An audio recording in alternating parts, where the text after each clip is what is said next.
Hi, this is Tiffany Clare, and I play Valentina in The Dex Legacy. The Dex Legacy is a member of Apollo Plus, a creator-owned platform where every subscriber helps audio drama makers like the Dex Legacy team. Subscribers get to listen ad-free to their favourite drama and fiction shows and gain access to exclusive bonus content. Join Apollo Plus by downloading the Apollo Podcasts app or going to apollopods.com. We'll post a link in our show notes. Now please enjoy this episode of The Dex Legacy. Get the full Dex Legacy Season 2 box set ad-free and in high-quality audio now by going to thedexlegacy.com or following the link in the show notes of this podcast. The Dex Legacy is intended for a mature, adult audience and contains themes that some may find upsetting. A comprehensive list of trigger warnings covering the entire season can be found in the show notes. All Dex children are used to adversity.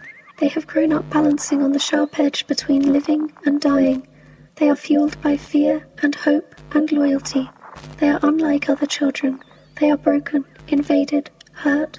Ren, Varian, and Isra's escape has left the Dex children on the Blood Road exposed and vulnerable. Nathaniel, Tristan, Osa, and Devik do not think about them. The North Jakran army is not friendly to them. They are young and, though lethal, inexperienced in the world. But to them the challenges of inexperience, hostility, and prejudice are nothing. Wherever they are, they find spaces for freedom and opportunities for love.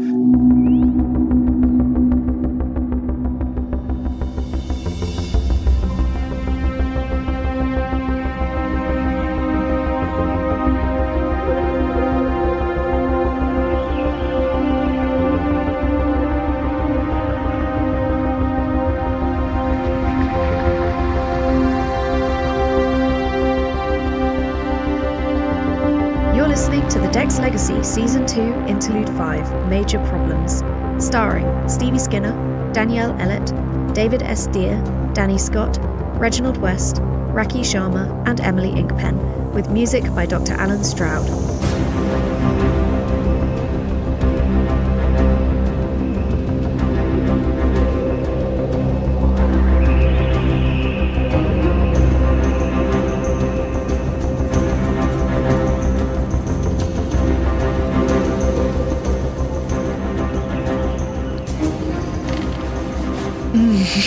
Well, that was... Yeah. Faris, where are you going? Someone could come looking for us, Raya. Yeah, I know. No, you're right. So, have you heard anything? About what? You know. Them. I didn't think you wanted to talk about Varian, Isra, and Ren. I don't, but... Raya, the agents pulled out of camp yesterday evening. Eek, bad sign. Maybe. Faris, I've been thinking. About? You and them. What do you mean? I know you like Ren, okay? Why would you even say that? Because it's true. It's not. It's not. Look at me and say it. It's nothing, just a stupid thing. He's different to the others, that's all. He's not. He's just pretty, and you like pretty. That's why you like me. Ha! Seriously, he's just like Isra, and you hate her. I don't hate her. Yes, you do. Thing is, I don't, because I like her. You do? Yeah. You like her? Yeah, I always have. There's something about her that's just... hypnotic? Yeah, like the way she moves. Yeah. Anyway, if anything's going to prove we've got no chance, it's this. What, them leaving? Yeah, I mean, they chose each other, Faris. They always will. You said they didn't tell anyone. They didn't. Not a word. Well, they didn't say anything to me either.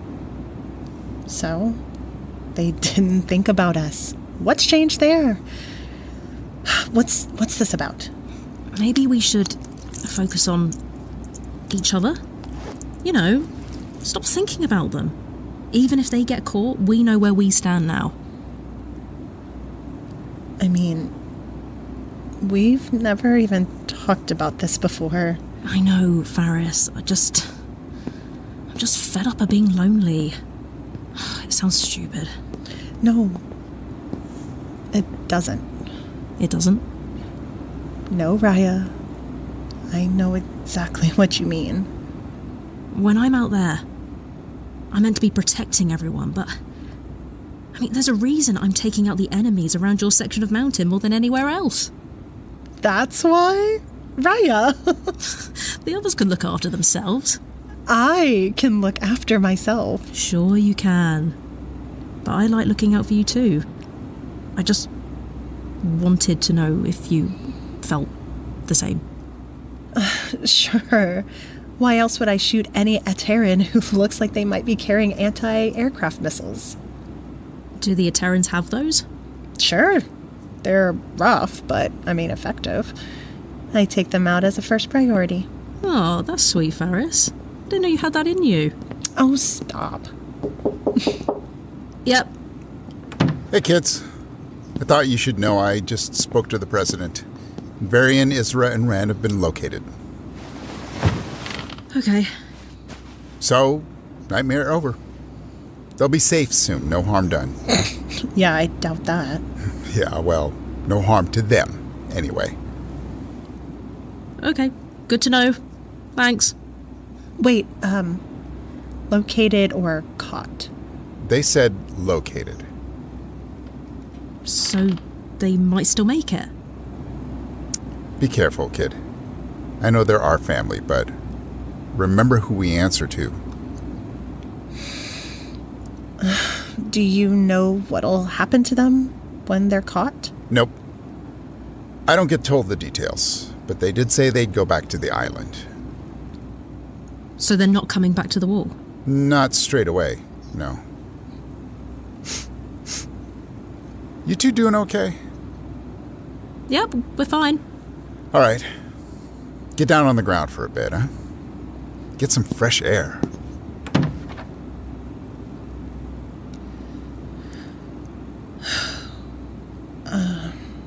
All right. What? Let's focus on you and me. That's what you were saying before, right? Yeah, so... Yes. Get over here. We've just been told to get out of here. Sure, but we weren't given a time limit.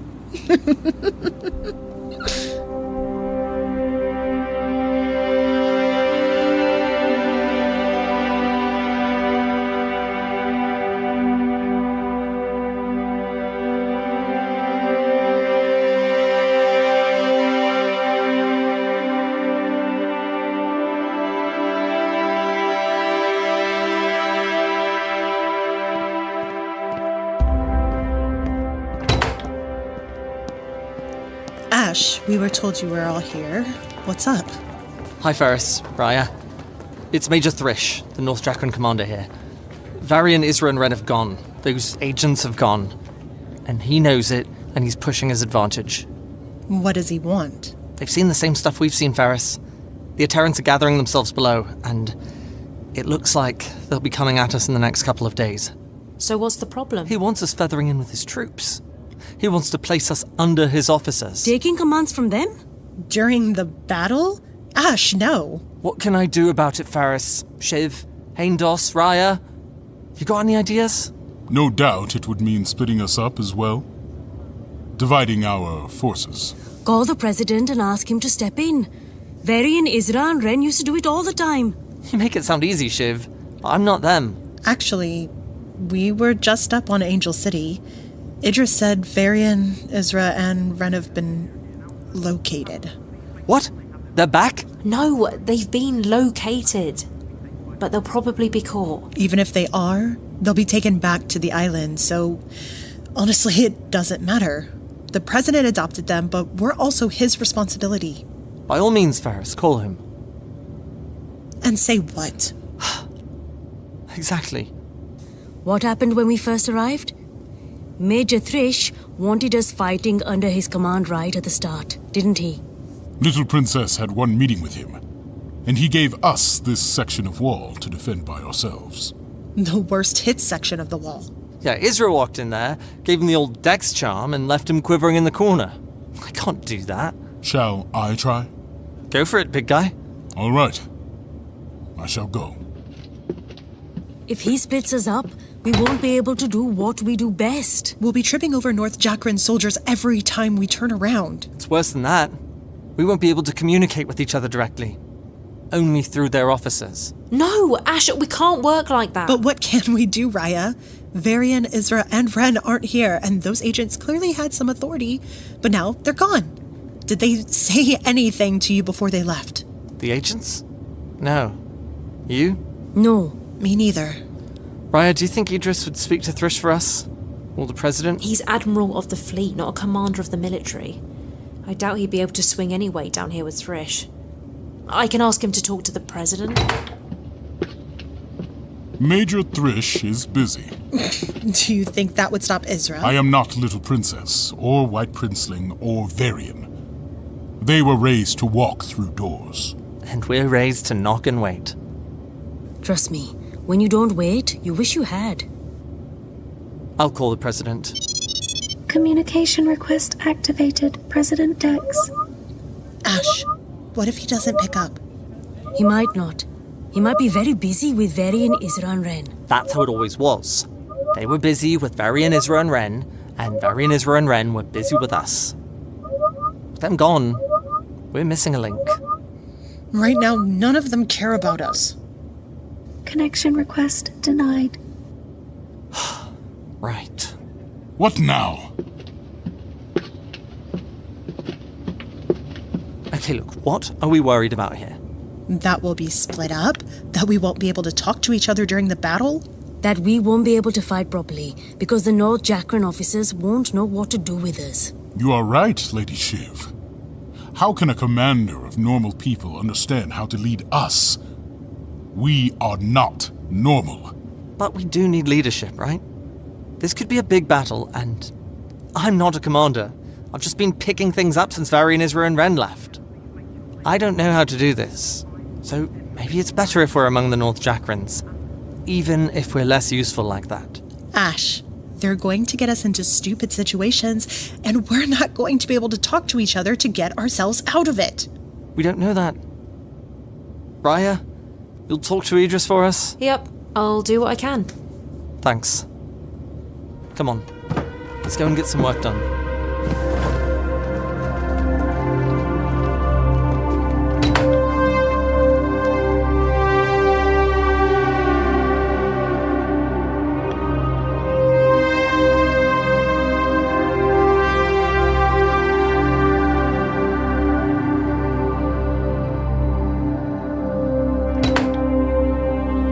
Raya, can I talk to you? Sure. What's up? The night in the lab. The night you snuck in, you mean? The night we saw Isra unconscious in that rack thing after she almost died on the training quad. Yes. Have you told anyone about what we saw? No, I mean, it's not the kind of thing she'd want us to share, right? Oh, good. Shiv, what is it? I ran into Ren on my way out of the lab, and, No, I bet he wasn't happy to see you. He said he'd kill me if I said anything. Yeah, well, he'd probably do some damage. No, Rhea, he meant it. I never seen him like that before. He was scary. I had nightmares. What kind of nightmares? Like when I go to sleep, sometimes I feel like I'm still awake, and I'm dreaming in my room, and suddenly he's there, at the end of my bed, and I'm terrified. And then I properly wake up and I'm holding my knife and shaking. Wow, he meant it then. Yes, it's horrible. I can see his mechanical eyes glinting in the dark, like they do sometimes, but it's, like looking death in the face. So you can't tell anyone else what we saw, because he doesn't know you saw it too. And if he knows people know, he'll kill me. Or he'll come for you. Shiv, Ren isn't going to kill me. Well, he'd kill me. I really don't think he would, Shiv, and you're not going to tell anyone anyway. Right? I mean, I wouldn't tell anyone because it's Isra. And what we saw was horrible. We saw it. And now we have to carry it. But it's only a taste of what they have to deal with every time they're in that lab. It's why I'm on their side in all this. I really hope they make it, Shiv. I really do. Me too. They've been located, but they haven't been caught. Not yet. One thing's for sure. If any of the people hunting them survive, I won't be the only one having nightmares.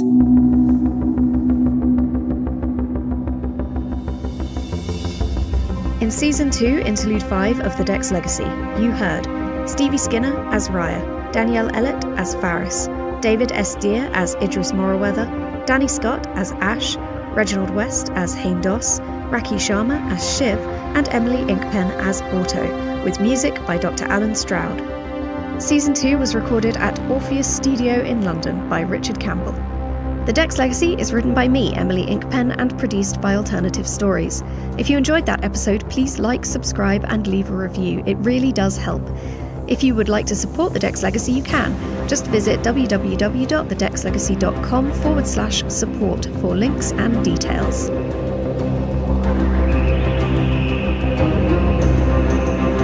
Thank you for listening to The Dex Legacy, a proud member of Apollo Plus, a creator-owned platform where every subscriber helps audio drama creators like the Dex Legacy team. Subscribers get to listen ad-free to their favourite drama and fiction shows and gain access to exclusive bonus content.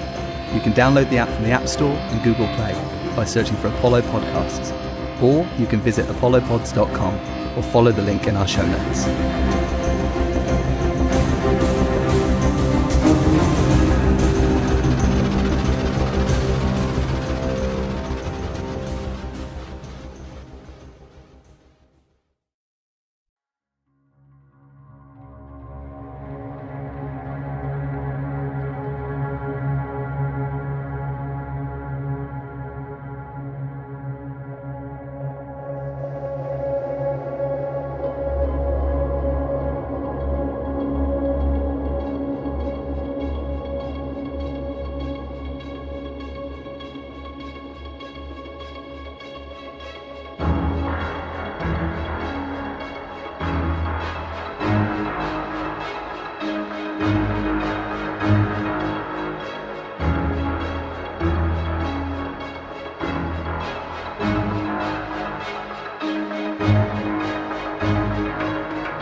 Hello and welcome to Lave Radio. Greetings and welcome to Lave Radio. Greetings, Commanders. Greetings, Commanders. The show that talks about the universe of Elite and the development of the computer game Elite 4, known as Elite Dangerous, and the fantastic community that surrounds it. Broadcast from an orange Sidewinder and hosted by a vending machines technician. A place of nonsense and innuendo for forum dads. A self-contained podcast 2 hours long. Transmitting to every corner of the galaxy. It's even louder than me. The hottest show this side of Dizzo. The name of the place. Lave Radio. Lave Radio. Lave Radio. Lave Radio.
Greetings, Commanders, and welcome to episode 478 of Lave Radio, the show that talks about the universe of Elite and the fantastic community that surrounds it.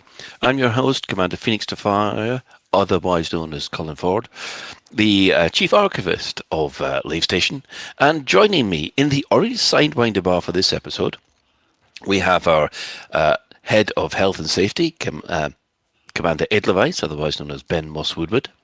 Are you still eating your tea, Colin? I'm multitasking. Okay, well, just make sure you swallow first, all right? That's what she said. That was also our... You didn't want Colin to choke. That's also what she said. For God's sake. That is our staff liaison officer with the... Who I think we're going to have to start awarding her chief innuendo officer at this rate. I'll take it. That's also what she said. That's Commander Psychic, otherwise known as Claire. Hello. And finally, we have our SRV community and batch fact collator, otherwise known as Scab, Commander Alec Turner. I'll never let it go. I'll never let it go. Good evening, all. Can I just point out who wrote fact collator in our show notes? Because that spelling is incredible. Oh, that would have been me. Incredible, Colin. Thank you so much. Wow. I thought Colin said fat collector at first. I was fat and scab, two insults just in the intro. That's harsh. Incredible. Well, anyway, if you wish to join us live, we're hanging out in game. Are we, Ben? I am in game. I'm currently in Muang trying to get myself some long-range, low intensity or something like that beam lasers. Oh, right. So thermal vents. Yeah, that's the ones. Yeah. Excellent. So there, if you can. Yeah. So yeah, that's what I am, and I'm thinking, and then I found out I don't have half the materials anyway. Yeah. Yeah. So you can go enjoy Ben. If you can't get to us in game, you can also join the Twitch chat channel, which you can access through laveradio.com/live. Click on the live chat, or you can go straight to twitch.tv/laveradio or on YouTube. So yeah, let's have a quick run around the crew and see how they've been. But first, I think it must be mentioned that we're 11. Hey, happy birthday to Lave. Happy birthday to Lave. Oh no, that's DMCA. No. For Lave the Jolly Good. I thought it was allowed. No, you can't use happy birthday. That's why everyone sings for He's a Jolly Good Fellow in movies. And so say all of us. Exactly. I could have sworn that had actually fallen out, so I could be wrong. Either way, let's not risk it, eh? Yeah. I thought that particular song they'd actually discovered that they'd ripped it off another one, and that one was public domain. But like you said, I know for a long time it was thought, no, you can't. But then they're like, actually, maybe you can. I mean, I let err on the side of caution. Yeah, exactly. So yeah, we put a couple of posts out saying, by the way, did you know that it's Lave Radio's 11th birthday today? My favourite thing about Lave being 11 is the fact that we're older than Elite. Yeah. We're older massively. Yes, we got a mention on Massively OP because when I dropped their tech tip to say, by the way, Elite Update 18 is released today, I'd put a little bracket at the bottom saying, P.S. Lave Radio is also 11 years old. So are you basically telling Massively how to do their job these days, Colin? When it comes to Elite, I drop them hints. They run with it. What can I say? So yeah, we had. I'd just like to say thanks to everybody who's wished us well on the forums and in Reddit. That was quite nice. We sort of we got a sort of bit of. How do you say it, Ben? Oh, he's forgotten what you said. Verklempt. A bit of the feels. I'm not quite sure what exactly you're going for. No, we had a lot of people wishing as well. Trip down memory lane and things like that. We've got a mention from Sarah Jane Avery. Yeah, Mistress of Minions popped in and said hi. So I'd say my feels were gotten. I don't know if that's what you're looking for. Yeah, okay. Well, we'll just leave that as it is. So yeah, that's the Lave Radio. We're now 11 years old. I don't know what that legally entitles us to do, but then again, we swear so much anyway, it doesn't matter. Right, so we'll just quickly go to Psykit, because I know Psykit, you've been judging people. I'm so like, no, I don't have the qualifications nor to do that. Silently, I judge everyone all the time, ever. It's like a permanent thing in my brain. I like done a brand new thing. I was so terrified about it as well, like incredibly terrified about just being in an environment that is incredibly weird and scary to me. Like not knowing anybody and being isolated and being on my own and social anxiety being the way that it is. All of that good stuff. But I started Joy Duty on Monday and I've never done it before and I was terrified, and I don't want to say it's been fun because that's not fair, because it's a lot, but it's been really interesting thus far. I'm knackered, but it's been really interesting thus far, and I'm not going to want to do it again for a very long time. I haven't been able to get into game to play Elite since the update dropped. I've watched other people do it. I'm hoping so much that the case that I'm currently on is supposed to finish on Thursday, so I'm hoping I can hop in on Friday. I've got everything crossed to be able to do a bit, because I've really missed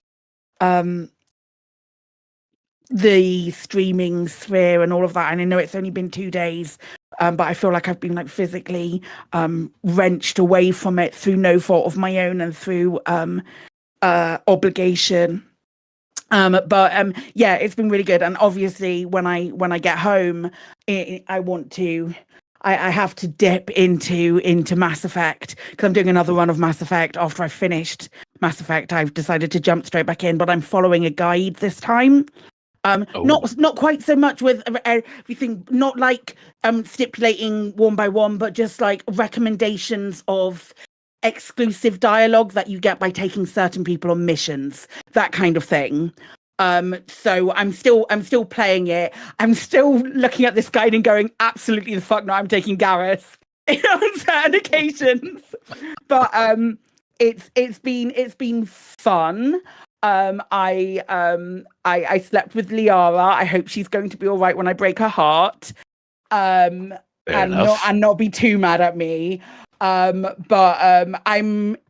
been dipping in and out. I've just recruited everyone. I finally got to the end of recruiting everybody in Mass Effect 2, so I can start on their loyalty missions now, which is one of my favorite bits.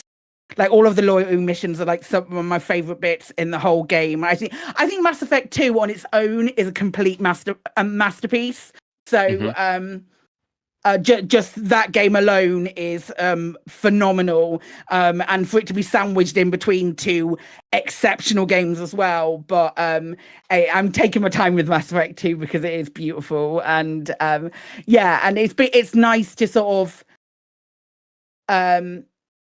lose myself in a story rather than lose myself just in an open world game where I'm having to work out or find out what the whole sitch is with the new Titan things. And it's all a bit phallic, isn't it? Anyway, we'll talk about that later.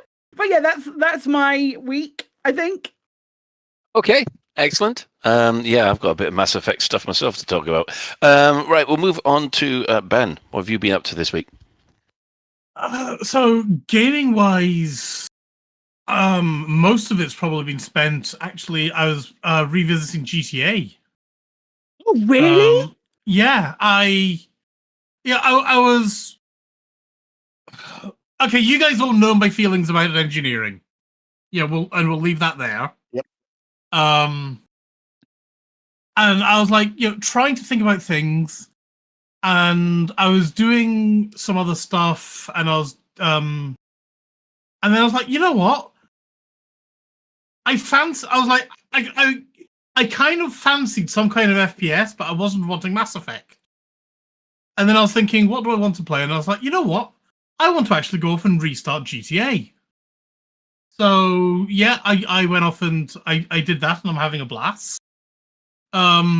In the other space game, I was invited into on a group thing where basically went off and to take over that game's equivalent of the federal. Oh, what's the federal capital ship thing? What, the Farragut? Yeah. So we got invited to take over Star Citizen's equivalent of a Farragut. If you could EVA over to it, board it, fight your way through the NPCs, and then hold on to the damn thing. But our server turned out to be a really nice server where it was like, right, we're all actually going to work together, and instead of it turning into a massive PvP fest, everybody worked together, took out all the NPCs, and then just left each other be while we all explored this capital ship going, oh my god, it's so big, and oh my god, the guns are so... the guns are as big as half our spaceships, like the turrets on it. Nice. Imagine getting into like the turrets on the Star Destroyer kind of thing. That's kind of what it felt like. So that was fun for a couple of hours. The other thing I've been doing was I watched some X-Men, sort of kind of preparing, I guess, Deadpool, sort of. And also because I've not seen it for so long. And on Sunday, I got the most worrying message ever telling me it was my school's 30th reunion. Oh. Yeah. Oh, no. Just no. I know. And you're basically trying to arrange a lunch for as many of us as possible, inviting the old headmaster, the current headmaster, and things like that. And it happens to be the day before my wife's birthday, and I was like, I'm really sorry, I probably can't make it unless I can swing things with the missus. And that led into a whole load of other conversations, which I probably can't mention on air. But we've wound up joining like a WhatsApp group, and I'm feeling almost like my sons in their WhatsApp groups with all their school year, except this is like 30 years after. And it's lovely for seeing all these messages from people who I've not thought about for 30 years, frankly. And it is lovely just sort of seeing all these names and faces and who's got hair, who hasn't, and things like that. Who's got hair and who hasn't? Is it like a have you got like a tally score sheet? Oh, there was one of the guys. We have him, but there was one of the guys who, I obviously knew him when he was like 15, 16. And now his head's like a bowling ball. And I recognize the face structure, but oh my god. And it's just weird seeing how people change. It's lovely, but it's weird, and it's very surreal. I remember going. You remember Friends Reunited? I remember when Friends Reunited was first turned out to be a big thing and ended up going to reunion. I sort of regretted it really because you have all these very fond memories. Yeah. Well, I do. I enjoyed Yeah. school and I had fond memories of my school days. And I don't know, some of the people I thought I liked turns out I didn't like as much as I thought. And I don't know. It was just a bit weird. Didn't. It sort of spoilt some good memories. It was nice to meet a few people, but on the whole, I sort of regretted going, really. Without wanting to sound nasty and petty and blah blah, I wasn't. Here's a surprise: a nerd wasn't friends with a lot of people at school. What a surprise, eh? And there was a large part of me was like, kind of taking an attitude of, well, I didn't like you at school, so why do I want to do this now? But actually, just seeing people talking is giving me warm and fuzzies and things. Oh. And I'm happy that I'm not going as well, probably. That was the phrase I was after, hoping you were saying, the warm and fuzzies, but never mind. What? When we're on a Lave radio. Oh, right. Okay. That's what you normally use. Oh. Okay. Anyway. Okay, then we'll move on to Scab. Never going to let it go, are they? And they haven't fixed the bug, so hey, you can neither blame me nor thank me for that. What have I been doing? I went to a garden centre for 11s. I went quite a long way to a garden centre for 11s, but quite snobby about which ones you go to these days, having been to lots.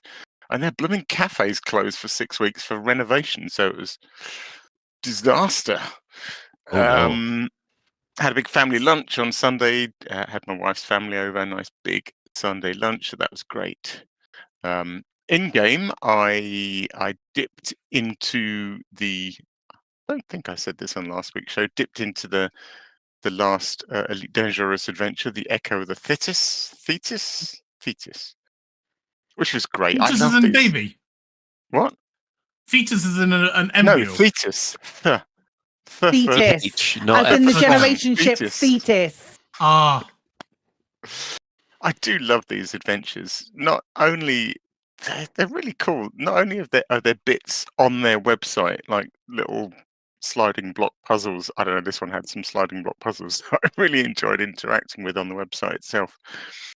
As sort of fun ways of decoding stuff, but also what I love about all of these adventures is how they make you read. There's so many little logs in the game, not just the big story beats that we all know, like the Inara bases and things, but there's just hundreds of little, almost inconsequential little logs. And I love how some of their stories, their adventures, kind of tie some together. Not always following the lore, sometimes speculative lore about maybe this, wouldn't it be fun if the story in this log had something to do with the story in this log? And but they're great. I really enjoy it. So yeah, I've completed that one, and I'll mention them again in Community Corner. And then we also had the big Elite Racers event on Saturday night, the second in their Winter Olympics event, which was SRV racing, and it's fucking fantastic. We had a decent turnout. I think there was about 10 people at one point, which, when you're talking about SRVs racing around quite a narrow little road circuit, is almost the sweet spot. It was beautiful, and it was really good fun. We had about a good 3 hours, and it was really nicely organized into loads of different heats and then finals, and then we had a fantastic tag team event where the fastest was paired with the slowest, and the second fastest with the second slowest, and so on. And it was it was a great. I'll touch on it more in Community Corner because there was another one coming up, but really good fun. And then this morning I was Titan diving again, and again we'll probably come on to that in a minute.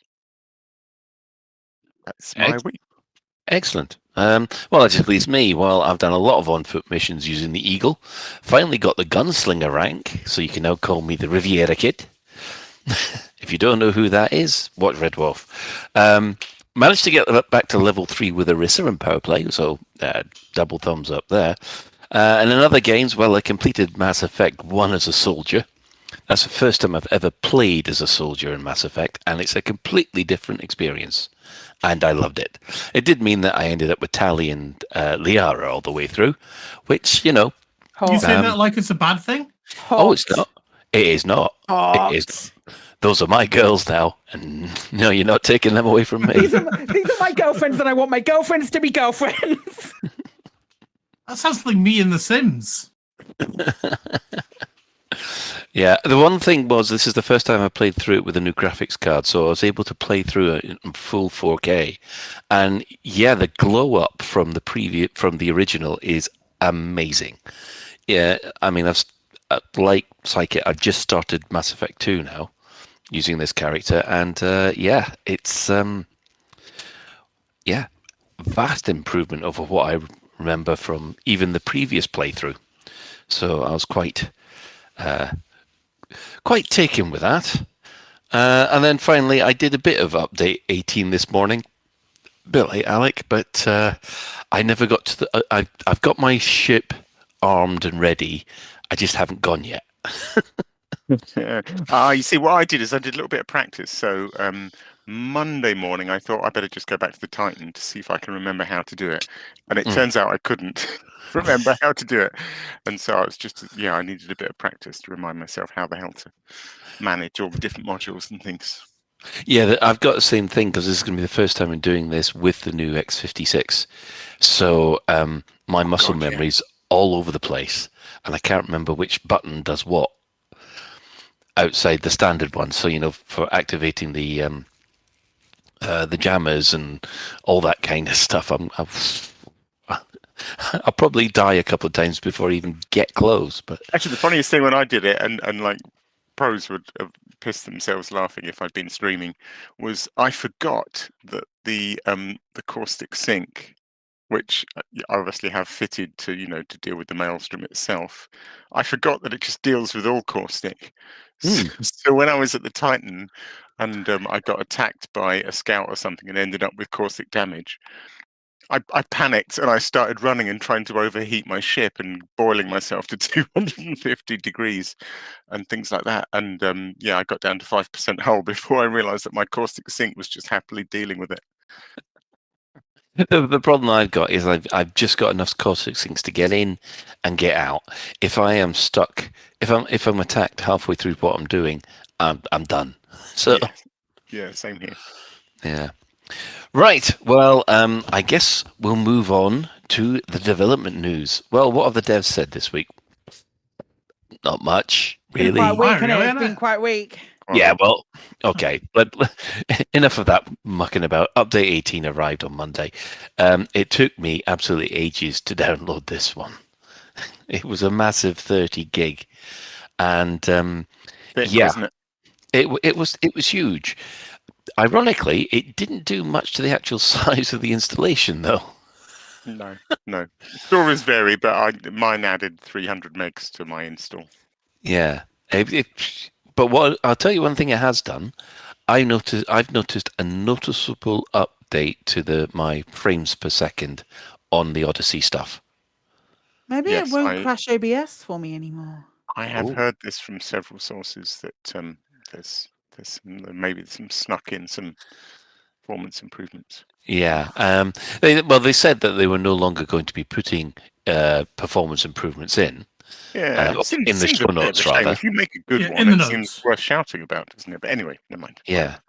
So, yeah, that seems to be that. It's been working fine.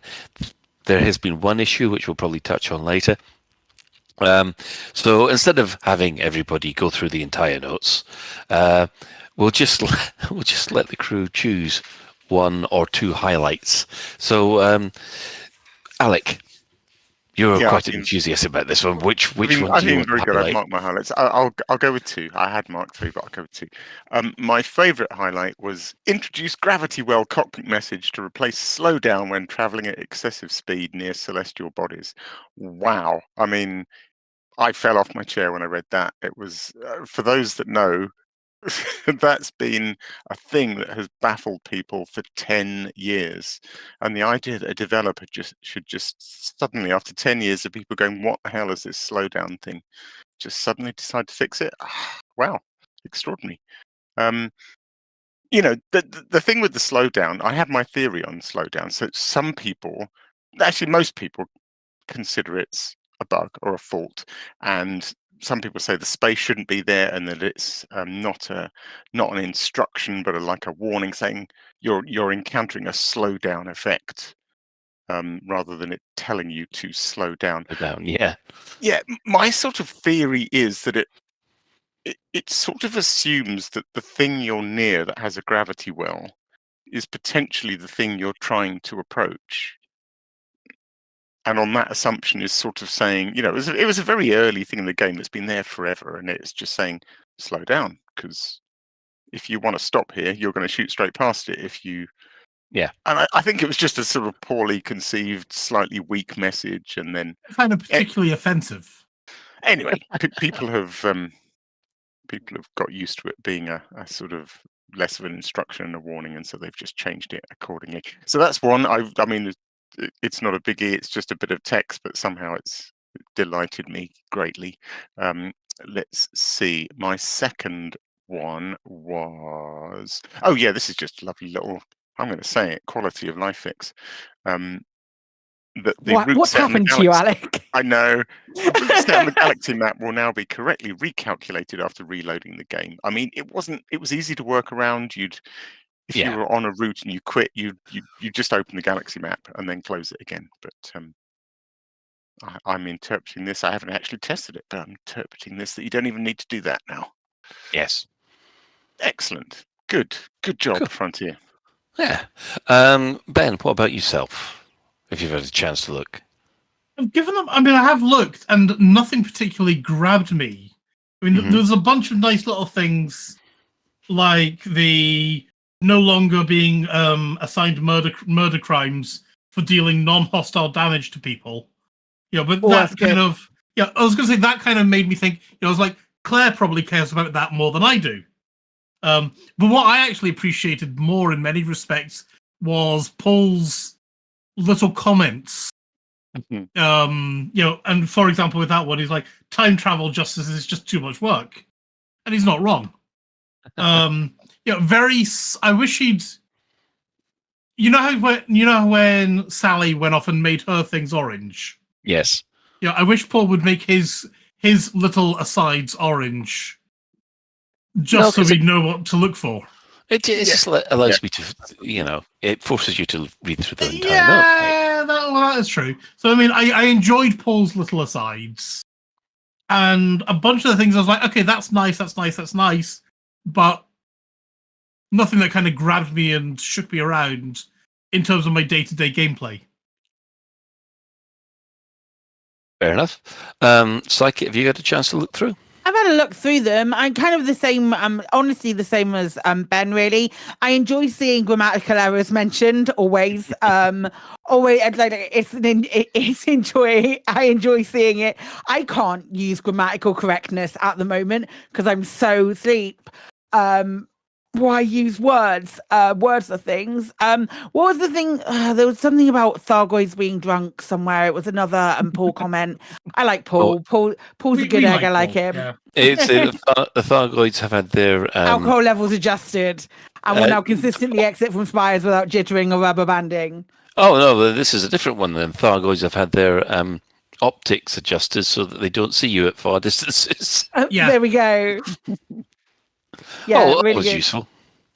I mean, personally, the ones outside the main stuff, of course, is the fact that that one bug which has been really annoying me in Power Play has now been resolved. So that means that that's a good one. Yeah, the system authority and Power Play agents just used to attack you, even if you're innocent. There was a bug where they would just attack you straight away, and then would stop attacking you once they'd done the scan. And then they'd worked out that they were on your side. But by then it might be too late, depending on the ship that you're in.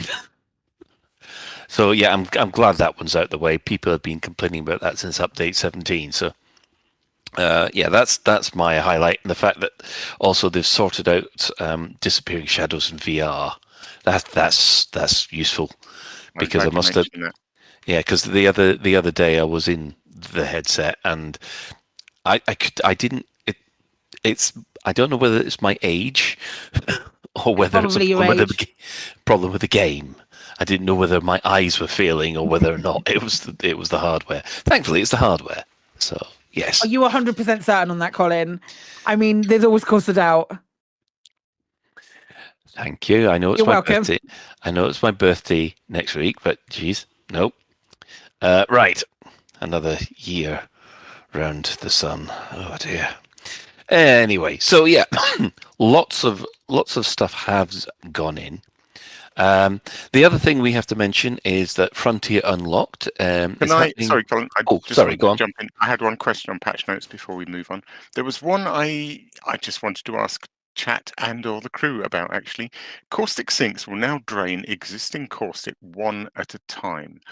I thought they already did.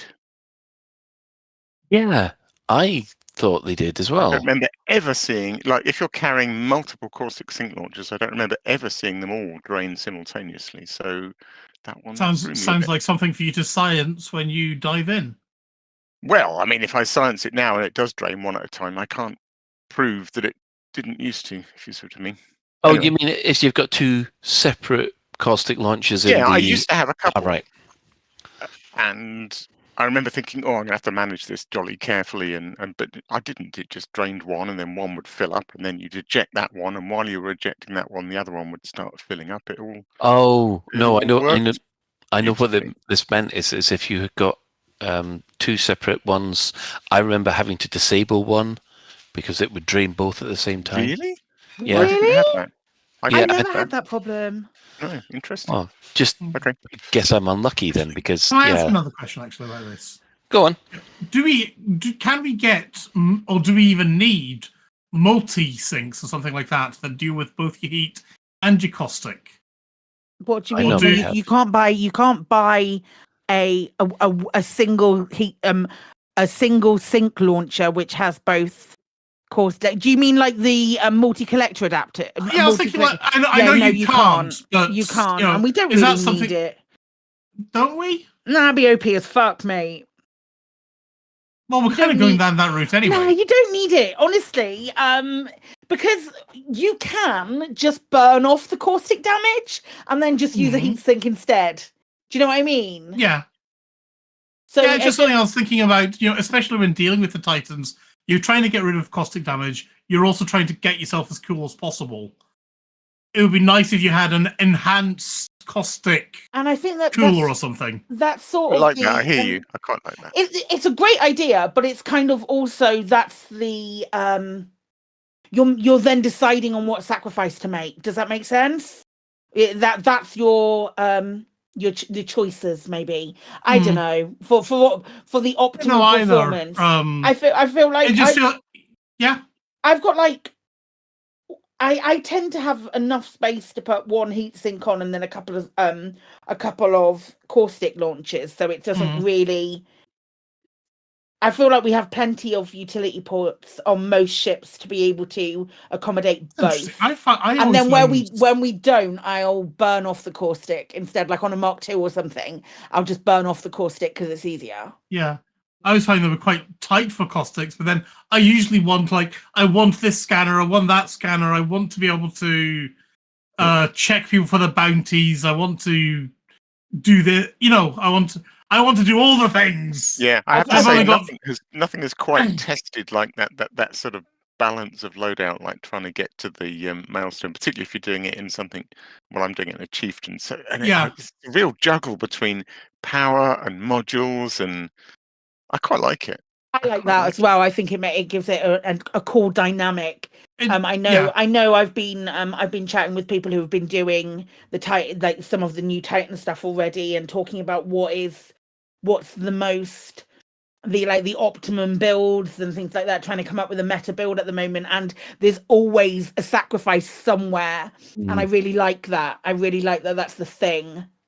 Yeah, it's one of the reasons I had to. When I first went in with my Imperial cutter, No, Clipper. The thing was, I didn't have enough in the module slots for the caustic sinks. But then once once I found out I could engineer them and got that one extra sink, that was enough just to get in and get out. Okay, so you can engineer your caustic sinks or your heat sinks or something. Yes, you can engineer both your caustic sinks and your heat sinks so that they will take an extra unit, An extra charge, and that makes all the difference. It means that I was able to get in with this Imperial ship instead of having to go in with the Crate Mark II. So, yeah, I like looking pretty when I get blown up by an alien. Well, I have to admit, I'm currently running around in a Clipper. They are medium pads, aren't they? Clippers. No, they're large. They're large. Damn. I wasn't sure if it was. Why is the Clipper large? It's silly. It should be medium. It's height. It's too tall, is it? Yeah. And too wide. Yeah. The wings look lovely, but there's yeah. Maybe I should just go for a chieftain instead. Then I don't know. I know what I'm wanting to do. I'm just thinking. Yeah, I must admit, after flying around in the souped-up little ships, moving back to the bigger ships, and they're going, this is like flying in mud. I do love the chieftain, but I'm not sure it'll have the dwell time if I ever get round to engineering myself up to go into the Titan. I don't know. Yeah. Well, moving on from update 18, Frontier Unlocked will be happening in a couple of... Oh, it's actually tomorrow. Tomorrow? Yeah, tomorrow at 6 p.m. They say they do have Elite Dangerous news. They gave me a little bit more information about that on a social post. Let me see if I can... I'm desperately trying to bring it up really quickly. I'm sure I just read that on my phone when I was scrolling a moment ago, as she says things really slowly so that she can bring up the post. Hold professional. Join us live on Wednesday, the 28th of February, for a brand new episode of Frontier Unlocked. We will be going over the newly released Update 18 and more details on the Python Mark II. Woo! How exciting! Woo! Oh, very much so. That might mean that it's imminent then, potentially. I hope so, because I think they've got a nice bit of momentum happening right now. Mm-hmm. And it would be nice if they could keep that momentum up. Yeah. I'm just wondering, actually, have they been building the Python Mark II deliberately as a Titan exploiter? It's a bit like when we got the Type 10. And they were like aiming the Type 10 as a Thargoid destroyer. What? Actually, that's what they were meant to be doing. Yeah, I know, and they're absolutely rubbish. They're great at scouts. I know they're not good at that job, but that's what they were originally sold as. No, they're absolutely excellent at wiping out scouts. You can take out absolute swarms of scouts without breaking a sweat in a T10. It's when it has to deal with anything above a Cyclops. You can handle a Cyclops. That means they're having to move around and like have a turning circle. Being able to fly. Yeah. But I'll tell you where it did came in good, the T10, is if you had a multi-crew. If you had it set up as turrets and people were shooting at the Thargoids in the turrets, it was great. The only problem is when you're in turrets, you can't sub-target hearts. Yes. And that kind of completely made its unique selling point useless. But I will say, if you want to have that feeling of you're flying through swarms of TIE fighters, get in the turret of a T10 and just take on as many as you like, because it's fantastic fun. Anyway, yes, sorry. But yeah, we were looking at the Python Mark II, which I must admit, I look at that ship every time and I'm there thinking, yeah, I think that's the MiG-31 Firefox, to be honest. And she actually got me thinking maybe I want to fly a Python, but then I think the Python Mark I or the current Python would that be too slow to take into a Titan? No. I don't know. I know that the original Python Mark 1 was nerfed to hell because when it came out, it was so overpowered, it would just wipe everything off the map, including the Anaconda. And they sort of went, actually, the Anaconda is supposed to be able to handle a Python quite easily, but yeah. Python Mark 1 is still the ship I kind of call home, although I confess I haven't actually flown it for a while. So it'll be interesting to see whether the I'm definitely. I'm not massively into sort of shipbuilding.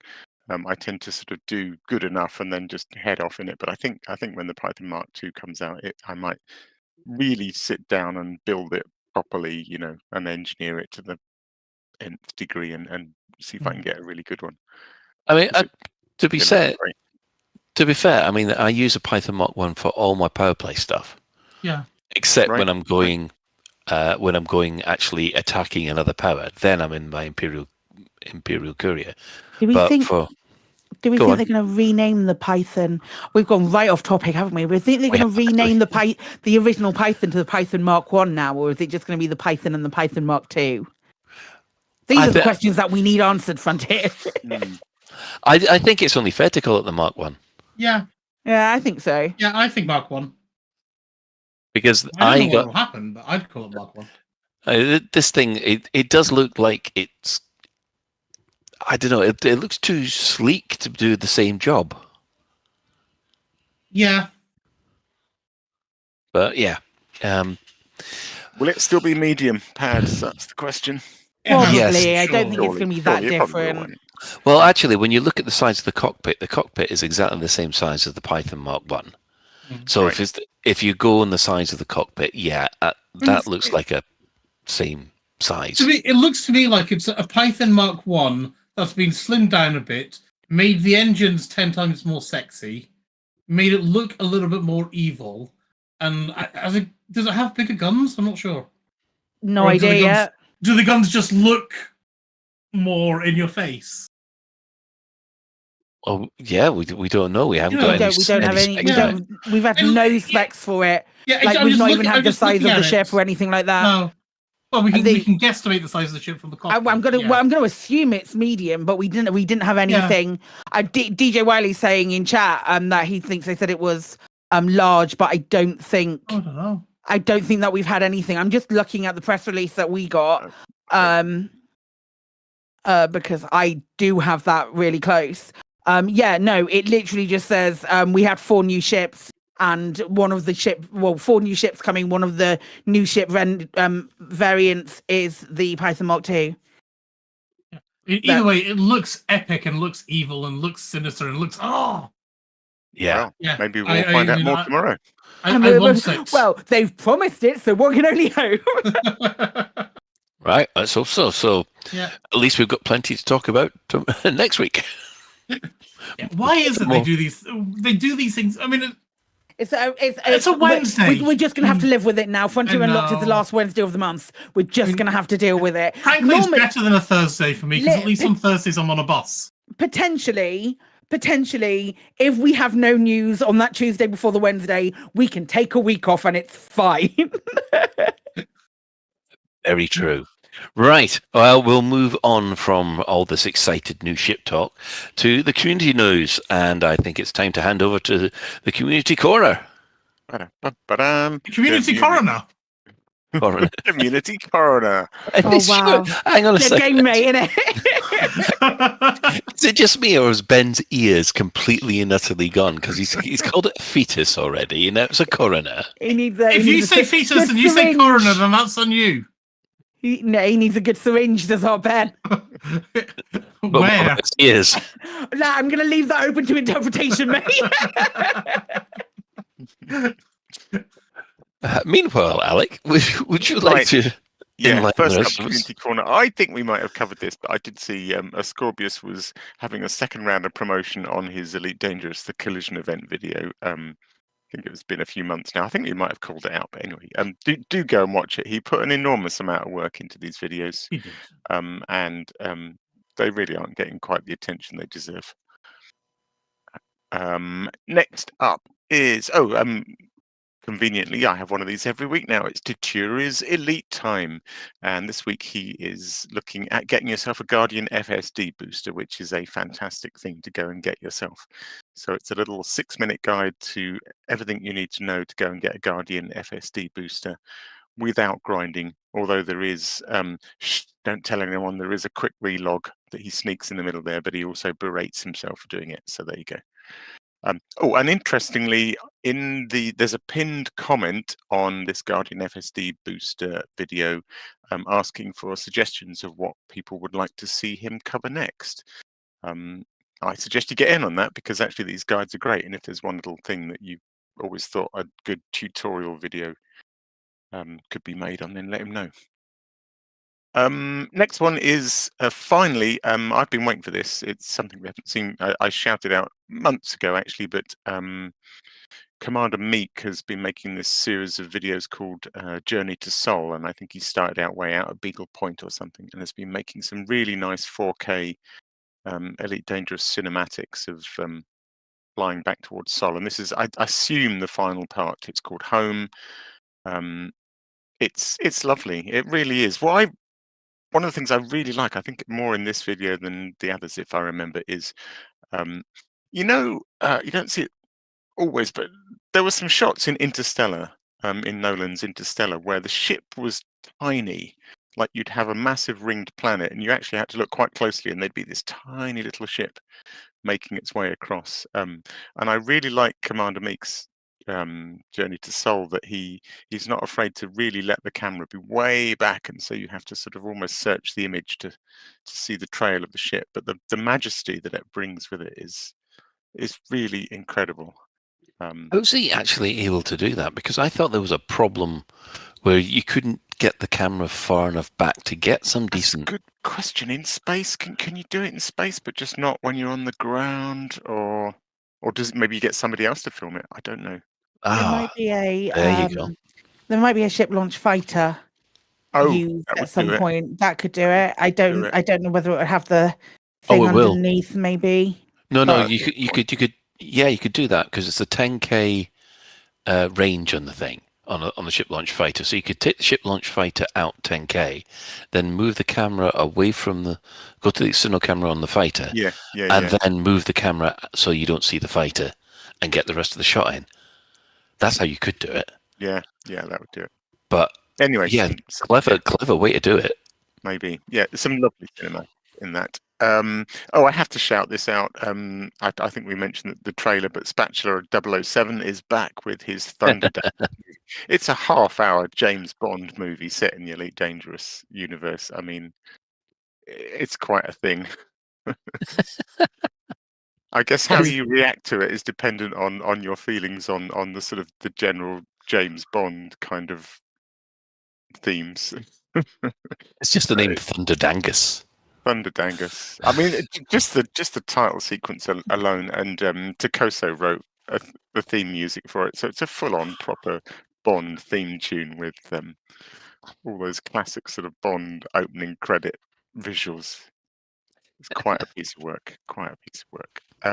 We have a bunch of things, obviously, in the last day, sort of on the Titan, the new update 18. Basically, I'll just rattle through these quickly. But Foxy Loxy, who we've mentioned a lot on the show before, who, God, it seems only a few months ago was an absolute beginner at Elite Dangerous. He'd come over from Star Citizen and thought he'd give this game a go, and now he's out there with a fully equipped ship, torpedoing Titans. So he's come a long way in a short space of time. He brings his usual nice, I think, semi-feigned naivety to this. So he's flying around the Titan asking, what the hell do I do? But it's nice because it makes a change from the pros who go in and know exactly what to do. Talking of pros. Talking of pros, I think we may touch on this in the main discussion, but this is worth a watch. I don't normally recommend videos that are much longer than 10 minutes, I suppose, just because I don't tend to watch them. But this is a live stream, so it's a good 3.5 hours long, but it is kind of worth dipping into because it was Commander Meccan, who is, AXI Supremo #1, really, gives all the great tips on AXI combat. And so his stream was a launch day stream of just trying to figure out as fast as possible what the hell was going on at the Titans in update 18 and how to defeat them. It's a thing to behold just for the teamwork. They're such a coordinated bunch, and it's really impressive to watch. Oh, and yeah, finally on videos, I was going to shout out Burr's highlight video today, which is a really good sort of 4-minute summary of update 18 and what we know so far, with beautiful visuals as always from Rini.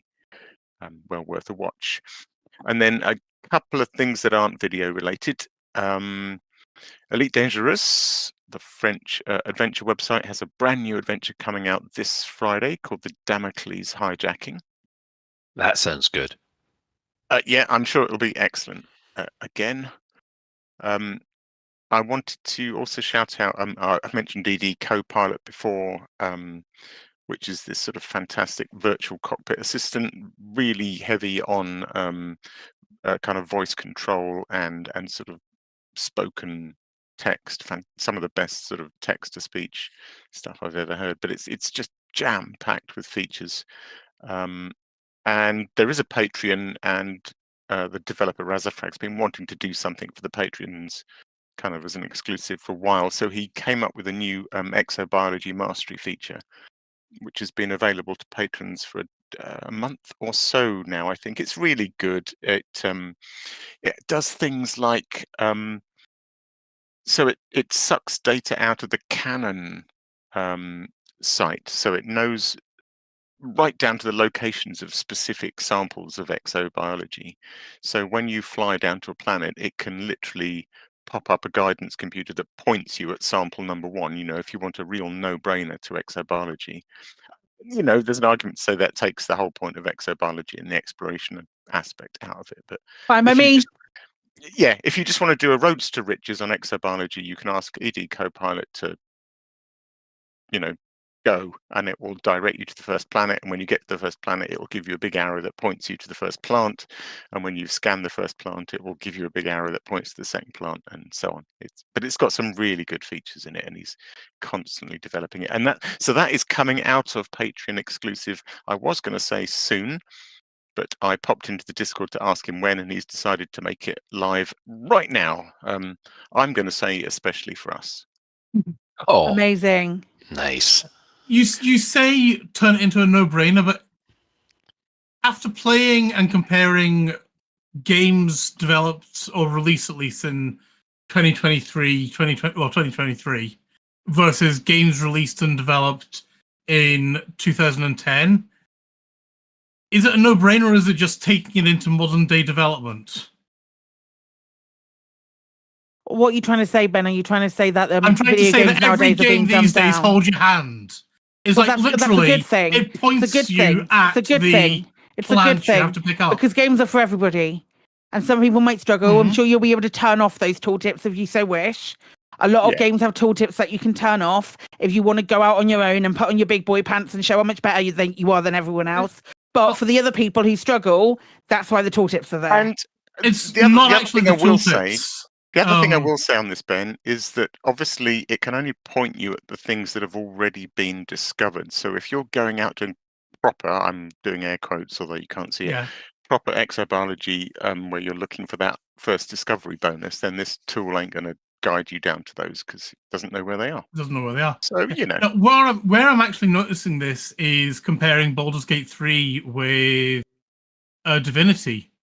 And BG3 is literally like, okay, or BG3 and Starfield is like literally you go here and follow the arrow and have your fight and do your thing and just go where we tell you to go and you'll be okay. And yes, of course, BG3 lets you wander off the beaten track of things. But I was comparing that to what Divinity's doing. And Divinity, I'm like, where the hell do I go? I can see a thing up there, but that's got nothing to do with anything I'm wanting to do. I'm trying to find these. Yeah, I'm trying to find this. I'm trying to find this guy over here and trying to investigate this murder. And you've got that bloke over there talking about jumping off a fucking cliff. So like, what am I meant to do? So, whilst I'm bemoaning the fact that these things are holding your hands a lot, I'm really noticing the fact that these older games don't do that, and I'm wishing it did. Oh, right. After all that, it is a case of, I wish that Elite had done that before. I don't know. I mean, it's like, you're not expecting me to be consistent. It's like I never expect you to be consistent in anything, Ben. It's fine. No, it's like, but I just really noticed that something that I appreciated in BG3, and oh my god, in Starfield is blatant. It slaps you on the head, and you literally just have to follow the arrow to the exact thing. And when it doesn't do that, and you're thinking, well, where the hell am I meant to go and look for this thing? Well, now it's like, what do I do now? Well, now you must know how somebody who's come from Starfield comes to Elite and goes, "Oh God, yeah. Help!" Yeah, like comparing apples and prickly pears. Turds.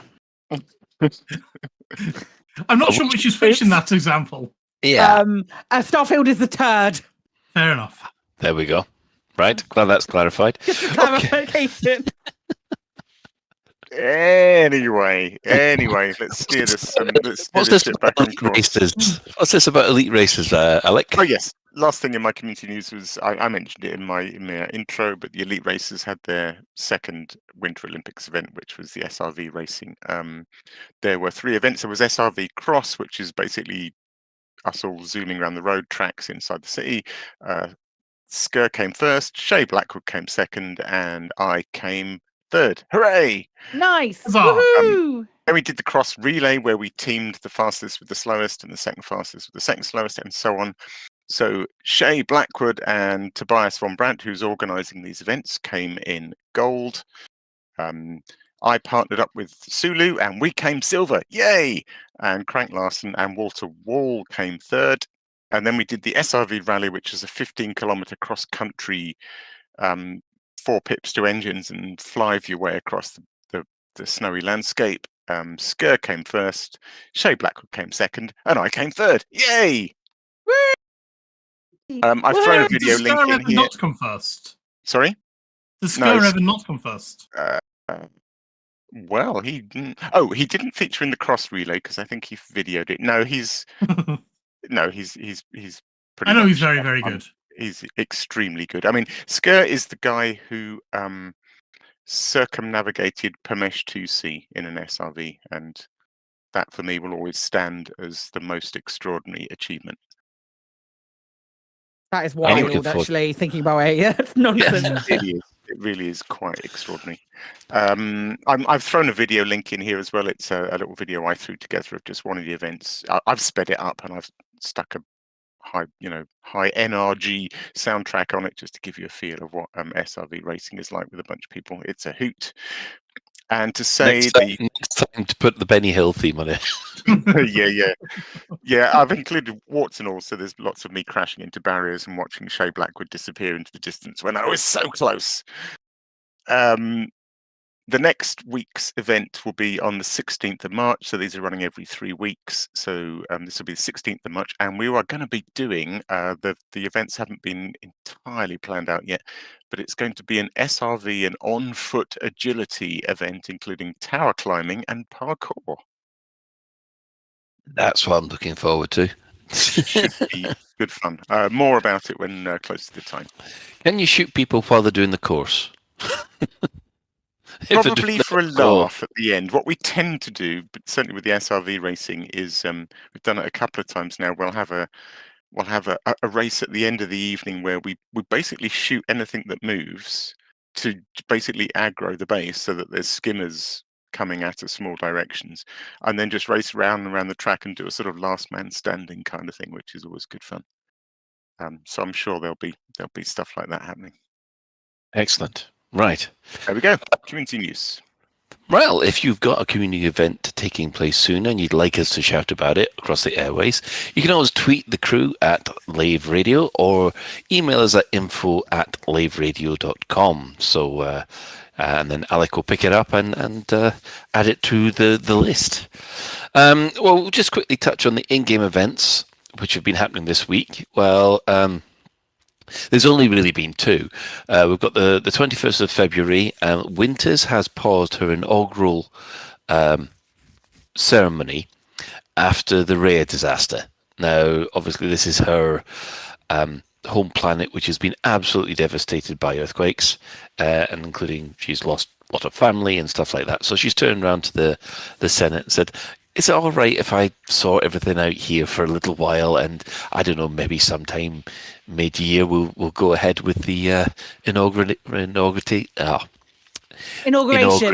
Thanks, the word. Thank you You're very welcome. much. Easy for you to say. No, it's more like easy for you to say, which Exactly. the worst thing was I said it fine first time round.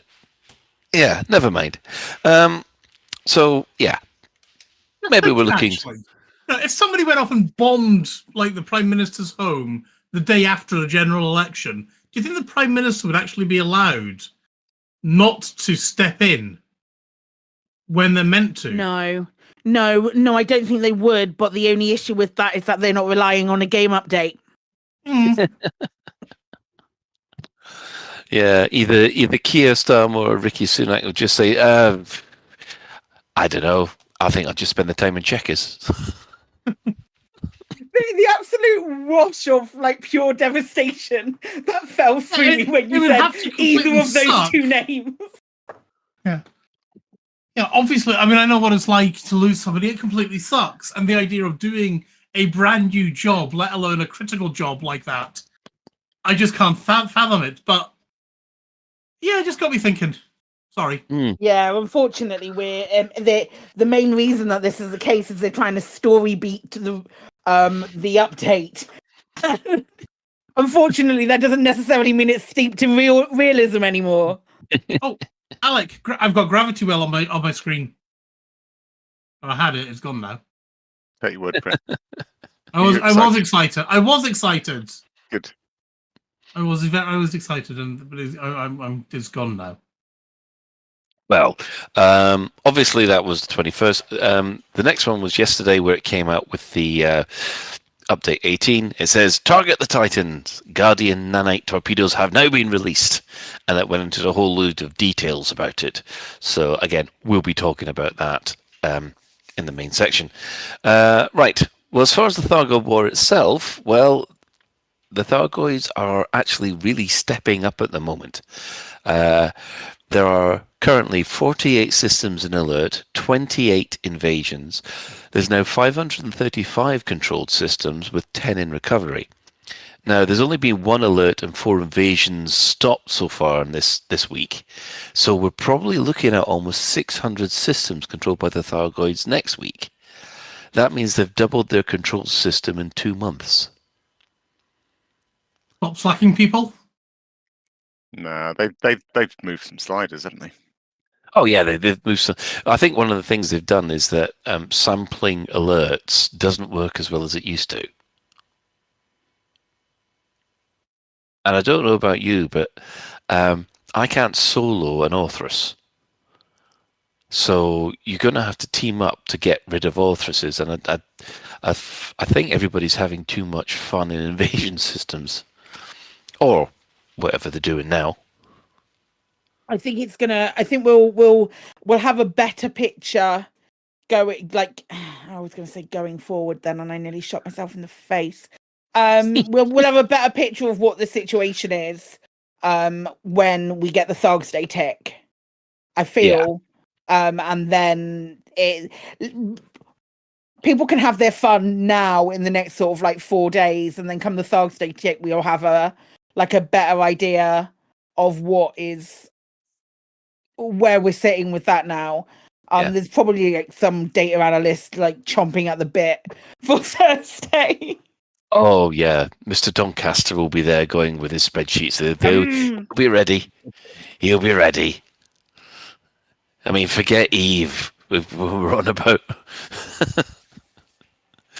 Yeah. Right. What we're going to do is we're going to take a short break or a long break actually, and then we'll be back with our main discussion. Are you thinking of suing over missold Python protection insurance? Had an accident in an airlock or slipped in a space station cargo bay and thinking of suing for compensation? Well, don't. A tried to take my ship commander to court for making fertiliser out of my crewmates. Legal fees have left me with nothing, and now I'm hungry. All the time. At Watton Brittany, we take small print very seriously. We have a massive team of lawyers just waiting to block your case and ramp up your legal costs. I wanted a simple, no-win, no-fee arrangement. My case got blown out of the water by Watton Brittany, and now I have to rent out my arse for hydrogen fuel. At Watton Brittany, we have a saying, if you don't want a beating, stay out of our court. I was savaged by a wild creature whilst fixing a vending machine. Can't I claim compensation? No, you can't, because we have a massive team of lawyers and you're just someone who works for a living. Watton Brittany. Don't even think about it.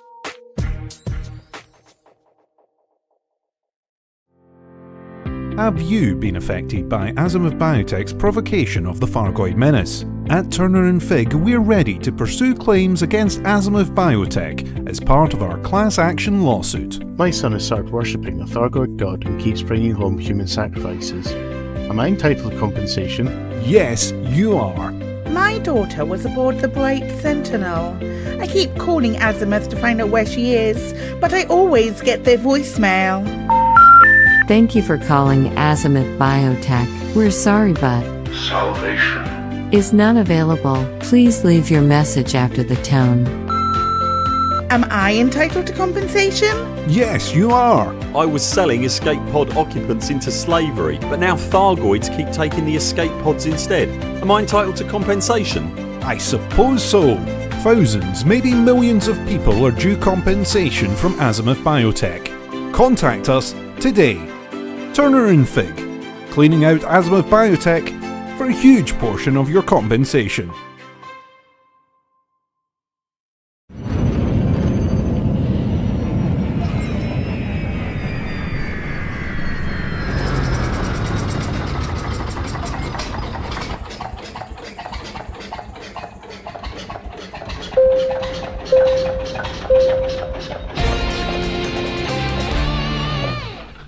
This is a public service announcement from the Fuel Rats. Please stop what you're doing and pay attention. If we can rescue you, we will, but you can help us help you by following these easy steps. 1. Fly 50 light seconds or so from the system's main star and drop out of Supercruise. 2. Note down the current system and the nearest stellar body. 3. If you're on emergency life support, log out immediately. 4. Go to fuelrats.org and click Get Help. 5. Stay calm, hold your breath, and let our seasoned professionals do what they do best. The Fuel Rats. We have fuel, you don't. Any questions?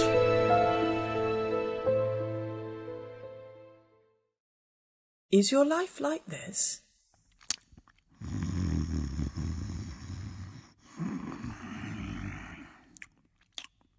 It could be like this.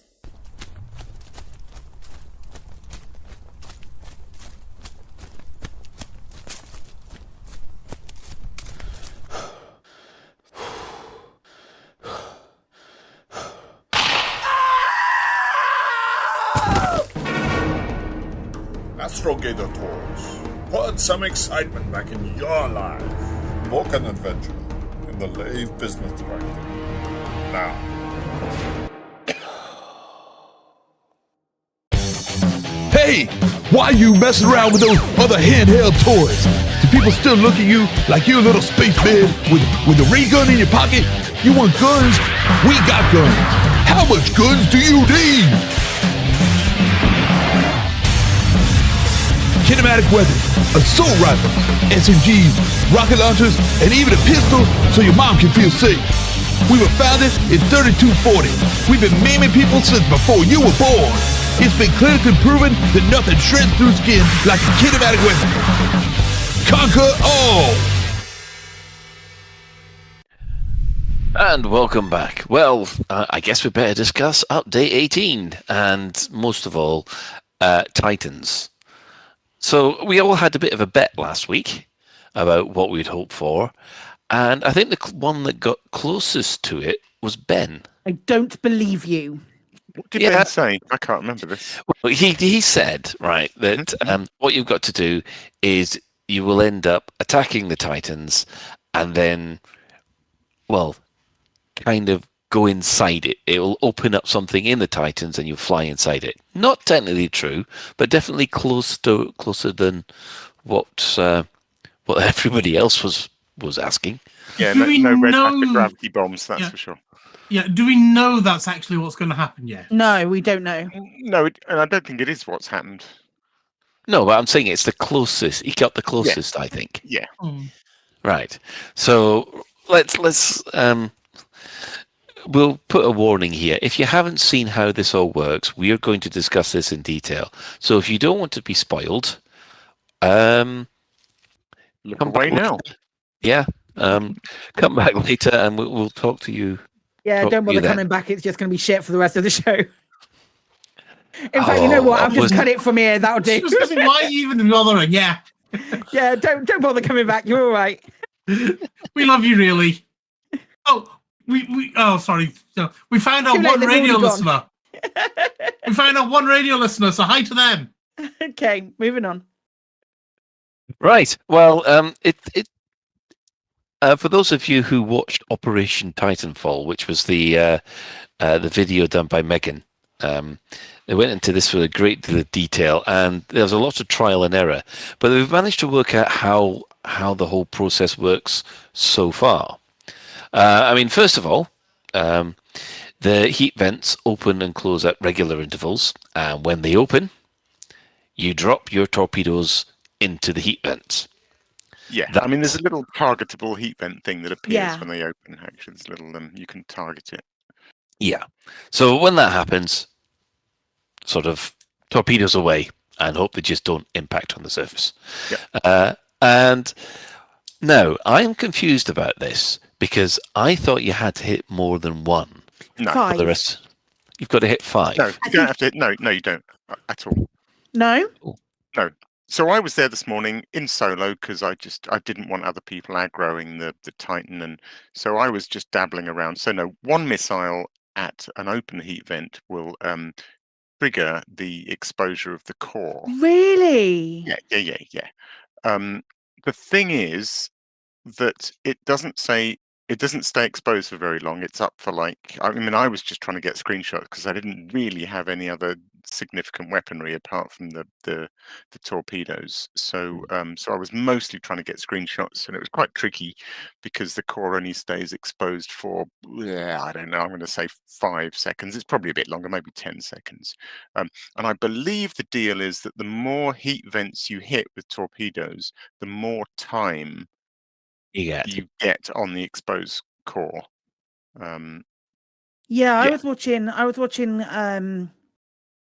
when I got home last night. I started watching Cuppy and Barnard and Brosab doing some stuff, and it definitely seemed like I'm gonna call it what it is. The lipstick was sticking out for a bit longer than 5 seconds, so it probably is to do with the amount of heat sinks and stuff that you use. If you want to see it, then just lob a torpedo at one vent and go around the other side of the Titan, and you'll get to see the thing, and probably long enough to grab a screenshot. But if you want to do any significant damage, then I think I was watching Ninja Space Unicorn this afternoon, and I think she was there by in solo. I don't know, but it looks. I'm going to try this tomorrow because it looks quite fun. It looks like if you're on a good run, you can hit about 3 open vents by yourself in solo. Because they only open for a certain amount of time, so you've got to be quite slick to torpedo 3 open heat vents by yourself. But that's definitely doable. So you can get yourself a good 20-30 seconds on the exposed core, I think, just in solo. So so in the underneath of the Titan is where the core appears. So the vents are on the top, the core comes out its bottom. So you fly around underneath and then take pot shots. I know that Megan, they had 2 teams. One team was supposed to hammer the heat sinks, and as soon as the core was exposed, then the second team would move in and hammer it while the first team came round, so they could do as much damage as possible.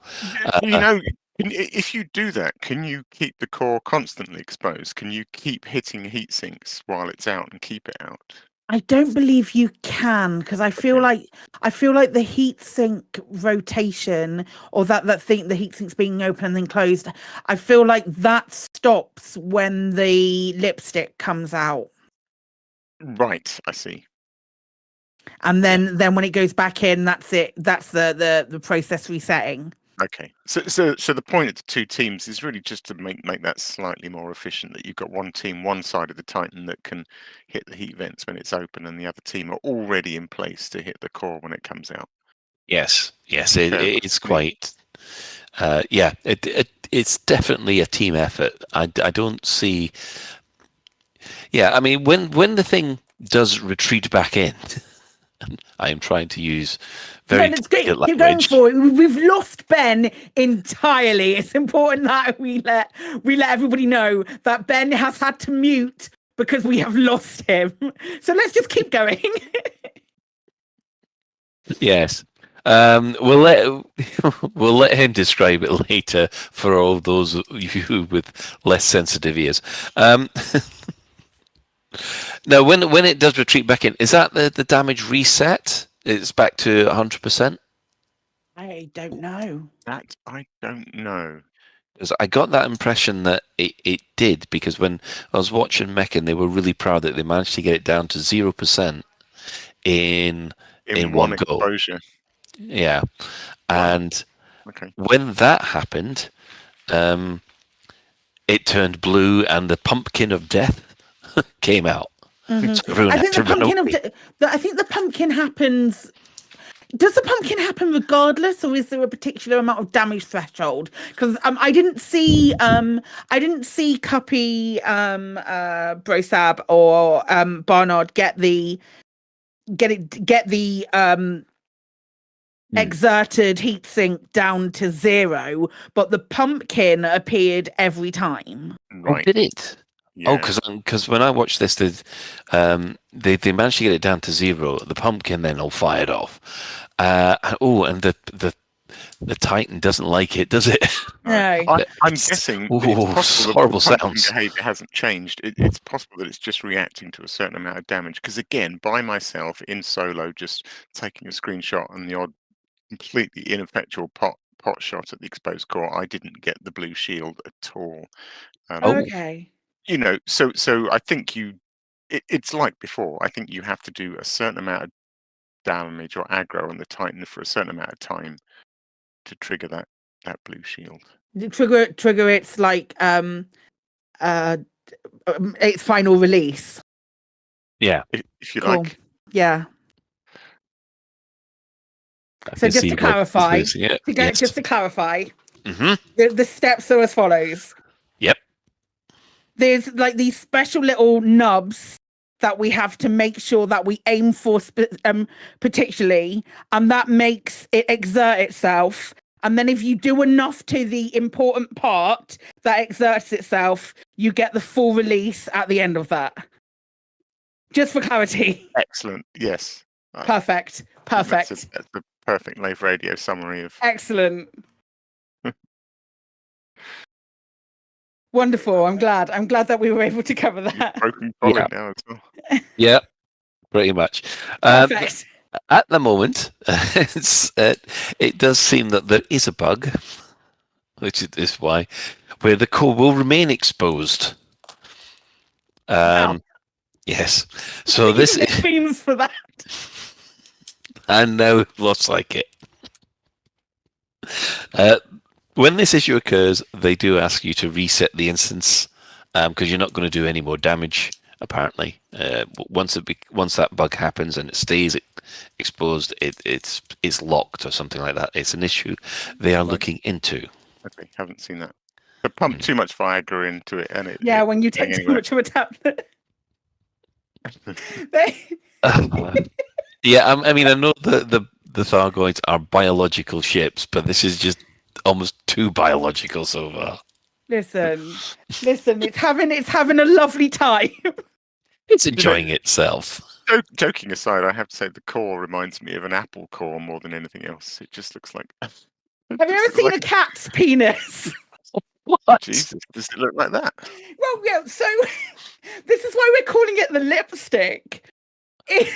Oh no! Because a cat's penis comes out like that. It sort of like comes out and retracts, and also a cat's penis has got barbs on it.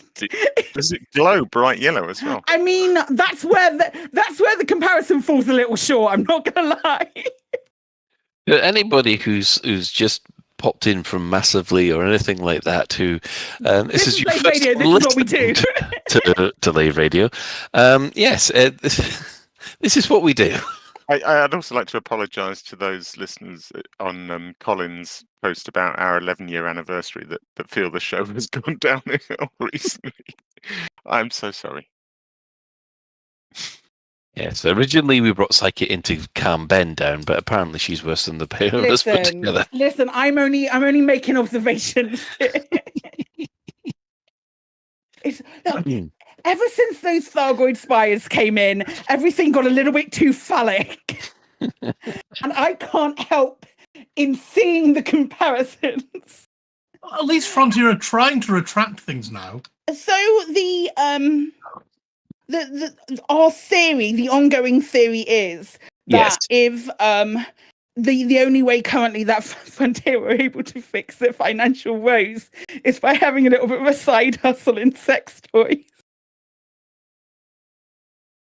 I think that you're going to be coming up with a new advert soon. Be amazing. Oh, I need time to do that, Colin. The Titan from Frontier. The Titan. Why don't you just record it when you're in court? I bet you it's got good acoustics. Wow, I mean I struggle to bring electronics into a court. It's the judge to record it. No. God, that'd be hilarious. Are you too stressed? That's You need not how it works. Tickler. That's not how it works. There's even like no, I'm not going to say that because that like explaining There's a line. There's a line. Explaining what a grind mat is to you for is about enough. I'm sure everybody here has grown up to use Urban Dictionary. Anyway, oh no. Ooh. Anyway, oh, can I just like actual an actual thing that is a proper thing that's not ridiculous is which Titan is it? I don't know. Taranis. Yes. Where you're pointing out the little gap. There is a little gap now on Taranis. There was a little gap earlier. Can you see, like, there was a little tiny gap earlier. It's now an even bigger gap. So for the audio listeners, sorry. Because this kind of amuses me greatly. If you go to the Thargoid war map, there's now a new thing on the Titans, which is like a big red ring and then a sort of series of paler concentric rings and then a little sort of blue, I don't know, kind of wave scan thing in the middle. And it tells you the state of the Titan. And so it's got this damage resistance, which goes from maximum to extremely high to something to moderate to whatever. I thought the big red ring was merely a kind of cute graphic icon. But somebody has posted a recent update, possibly because of today's quick server hotfix, and there is a tiny little gap in the outer red ring. So I'm just starting to appreciate that it's a progress bar and not just a cute graphic. Because could that be how cool we're making them? I've added another one to the show notes as well. Oh, okay. Which is where the gap is now even bigger. Oh, it is. So it is doing stuff. They fixed something, I reckon, unless people are really hammering it tonight. It was a server-side fix. Yeah. Do we think it's got to work through all of those concentric circles, or just that? I don't think so. I think it's the outer ring. Okay. I don't know whether or not the damage resistant. You see, I think the damage resistant is connected to the amount of control systems around the maelstrom. So, I mean, Tanaris has been absolutely hammered. It's only just beginning to recover, And this week, it'll be interesting to see what happens to its damage resistance, because it's going to gain a whole lot more systems. So if that damage resistance goes up, we know that it is connected to the amount of control systems and spires that a Titan can call on for its defense. And yeah, I think you guys are right. When that goes all the way around to 0, I think that's it. I don't think we're going to have do you to. think it's in the next circle and then the next circle as well? Oh, Could be. I don't know. It depends how quick it does. Unless, and this is quite interesting, how about this? At the moment, we're just hacking away at the outside of this vent. When that's gone, something else happens. Step 2 and then step 3. I would love that. I would like that. I'd like that. So that means there'd be 1, 2, 3, 4, 5, 6, 7 different steps to taking out a Titan. And that might justify a 30 gig update. I think so. Oh, no, hang on, no, okay. No. Everybody wind it back in. Okay. We're not going to get our hopes up about something along those lines, but... Yeah.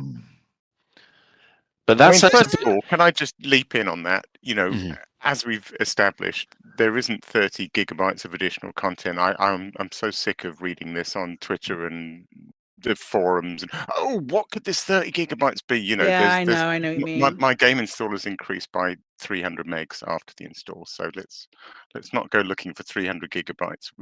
Sorry, not 30 gigabytes worth of additional content. I will say this. At the moment, the general reaction has been, when I was watching, especially I was watching Megan's stream this morning, at the very end they were going, is that it?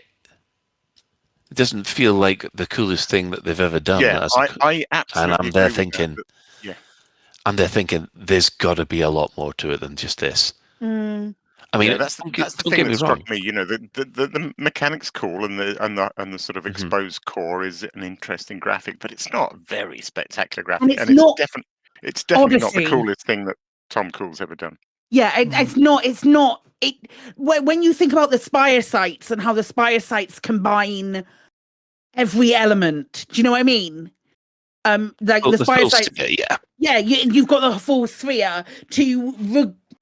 I don't want to say regress, but to like take that step backwards and make it only a ship thing again feels regressive.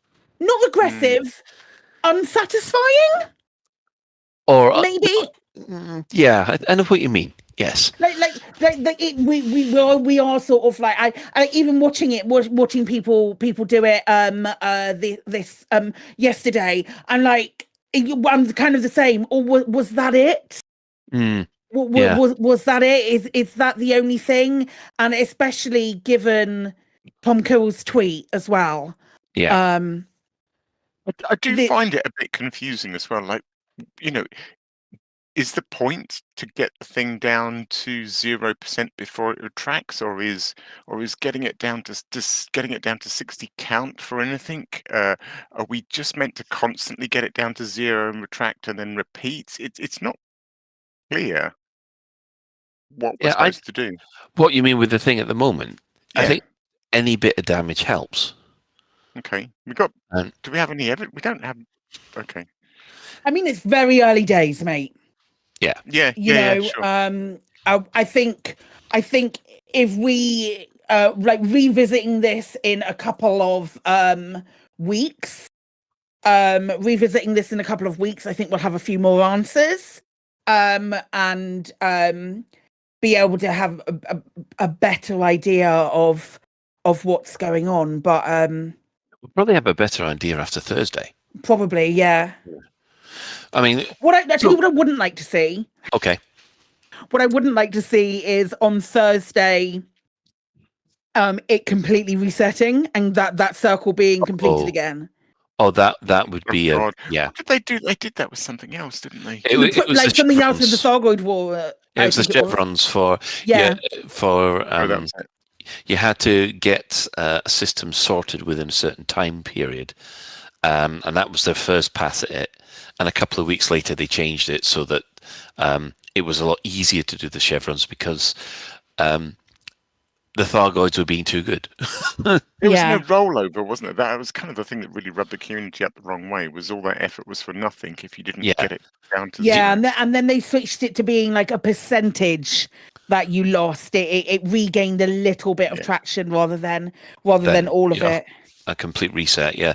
And you know, it, like I said, it's a learning experience for them as well, because they were trying these new game mechanics, and there was a little bit of a bedding in period.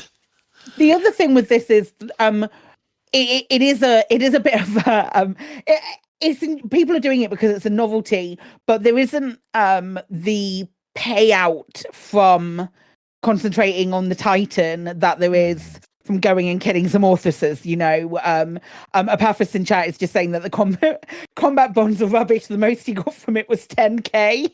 Ooh, yeah, I've noticed that they are. I mean, people aren't doing this for money, I assume, but yeah, they're kind of insulting amounts. Really, it's actually a joke. Is Aegis already skin? Is this what we need to establish? Have we spent all Aegis's money? The missiles cost a lot. You get a participation bonus of 375, I think. Credits. Yeah, 375 credits, which is a participation bonus if you're in there when it gets shot. Demise of D is saying if you get to 0%, they've heard of a 4 million payout. Still, that's pretty shit. It is. That's not even a Cyclops. But like effort to reward, the ratio of effort to reward is pretty unsatisfying. Not even a stratum tectonicus. Yeah, when you think about it, actually, anything like getting the Thargoid, rescuing the people from the Thargoid ships, that had the same thing. The payouts on it was all horrendous. So so I think so far it's an impressive bit. We're just waiting to see what's next. I think people have accepted the fact that there's going to be more. I hope there's more. Yeah. For Frontier's sake, I hope there's more. Yeah, I think that's everyone's attitude. To sort of, I like what there is, but I hope there's more to it. Otherwise, people will be a bit. So, right, I think we'll put a pin in this and watch more of it unfold over the next couple of weeks. So roll on Thursday to see how much of the ring is left. Right, mostly clueless. Well, this comes from the lovely Commander Homburger, because I didn't realise this, and I was having real problems getting manufacturing instructions for my latest suit upgrade. However, he recommended that what I need to do is not go to the bulletin boards on Odyssey, but go to the bulletin boards on the ship and select retrieve landmines or similar missions like that from the support section of the board. And I was there going, why? And that's because there's skimmer wreckage there. You normally discover the wreckage of an SRV and some skimmers, as well as your landmines, which you can pick up in your SRV. But what I didn't realise was that, well, first of all, it's the first time I've ever seen skimmer wreckage. I'm always used to seeing SRV wreckage. But skimmers, they've got data pads on the very back end of them. I don't think I've seen that. Yeah, I didn't get that at all. And those data pads seem to be full of rare data that I've been after. So I went from having six manufacturing instructions to 3 of these missions to having 12 manufacturing instructions. So I was well chuffed. Nice. I'm almost there. So yes, that's that's my mostly clueless tip. So and also we'll put Commander Homburger, him of that wonderful exploration guide last week. So yes, it's quite nice. We've been finding some real interesting, mostly clueless ones lately. So yeah, little things that we didn't know. It's fascinating. Right. After all these years. Okay, any other business? We've got the Dex Legacy Season 2. It returns with an explosive and thrilling adventure, Interlude 5, Major Problems, that premiered tonight on Lave Radio. You can find further information at thedexlegacy.com, including links to the paperback book, The Dex Legacy Season 1, collected scripts and commentary by Emily Inkpine, and also the complete Season 2 in HD audio. So, we've got our question of the week, which was broadcast just after Chris's show on Black Diamond FM. It went out during Christmas. Did it go out during Chris's show? It might not have done this week because I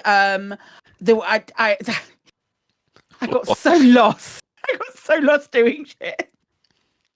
Anyway. You know, after what you said about the cats, I cannot look at lips. I can't look at lips. I can't look at lipstick ever again now. Thanks. Well, it's the lipstick. The way it. I don't know why it needed a sound effect.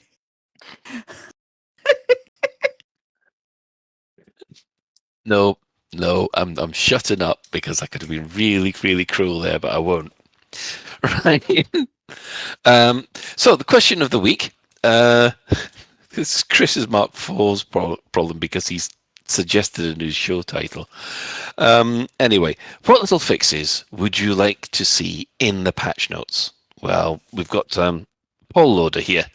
I would like to see, unless it's out there already, tutorials on how to use the in-game maps to their fullest. Inara is not reliable. A sneaky drop of some tweaked modules better relating to smuggling and piracy, i.e. shielded cargo racks, with the ability to hide ship features from scanning. Those are great suggestions. I didn't think they'd be in. Yeah, I like the idea of the hiding cargo from ship scans. It's quite cute, isn't it? Pull a hand solo and stick it in under the floorboards. Yeah, stick your Chewbacca under the floorboards. I have a suggestion from Sam Semigreen, who says main menu color scheme settings saves downloading an expansion for it. Holy yeah, shit I mean, balls. yeah. Do what? Sorry. Yes, please. I said holy shit balls. Oh, I would right. very much. Yeah. I very much appreciate that, please. Yeah, I mean, I just use ED HUD mod without thinking these days, so I sort of almost forget that. The issue is it's an accessibility thing, and we're not going to do that. We're not. Yeah. I'm not gonna be that person again. But you know what? Yeah, no, I know. If you've listened to enough Lave Radio, you know how I feel about that. Yeah, it's the same issue being switching off the flashing stuff, and when you're doing the system scan. You know, the flashing pulsing light. I would love there to be a way to switch that off because I know that causes people headaches and worse. So. There's a bunch of graphical tweaks that could be done. Yes. Tweaks. Anyway, so Pillowtropus is saying, make better use of time, shorter carrier jumps, not restarting the galaxy map process when carrier jump not possible, magic buttons to take me back to my to ship from station services or straight to outfitting without all the motions, scanning nav beacons in Super Cruise. I'm not going to agree with them a lot. Yeah, that's taking away some of the gameplay. Yeah, especially the scanning nav beacons in Super Cruise. That the whole point of the nav beacon is if you want your mission objectives, they haven't given you the mission objectives properly. You drop in and scan the nav beacon. I still think that when you were jumping. Go on. Frankly, I wish that after frameshift jump, we actually got dumped out at the nav beacon or in normal space if there isn't a nav beacon.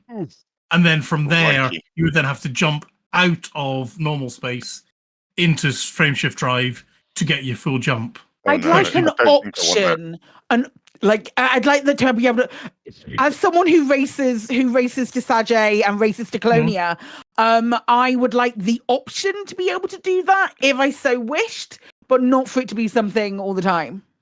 Only if you made it a dedicated module that you had to buy. that had its own set of pros and cons. I would have preferred it that if there is a nav beacon there, then you dropped out. If there isn't a nav beacon there, then it carries on as it is. But also turn that off if you don't want to use it. Again, for reasons of I think wanting to use it every I think time. being forced to drop at the nav beacon and back to normal space on every jump would get. I'm thinking about buckyball races.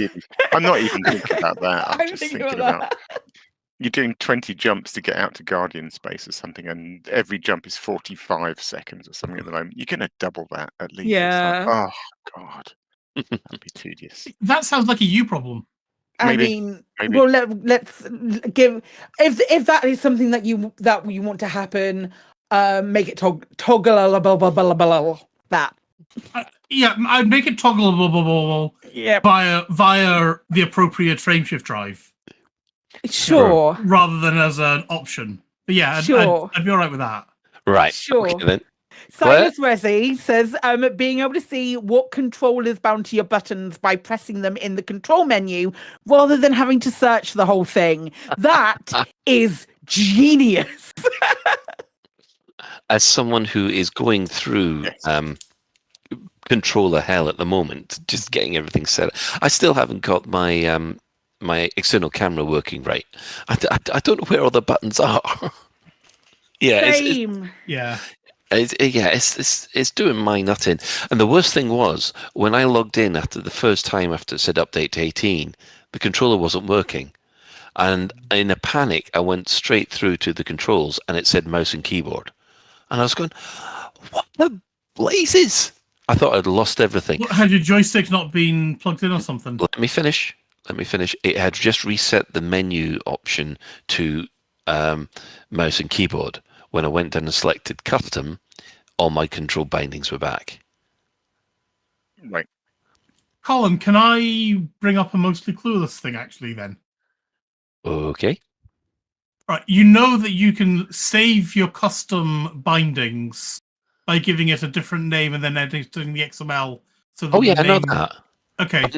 I know that. Do that. Give it a meaningful name. And then save it somewhere. Oh, for goodness sake, Ben, that's how you back up the stuff. I know this. Jeez. Well, that's why I'm worried that you're calling everything custom. No, it just says custom in the drop down. Okay, if you change the XML, it'll give it a proper name. Right, fine. Yeah. Edit the line 1 of the XML file as well. Right. Well, my point was that it was when I first logged in, it came up as mouse and keyboard. I thought I'd lost everything, but it wasn't because it was still under the custom that's a good item. tip. I have heard people losing it and getting it back this way.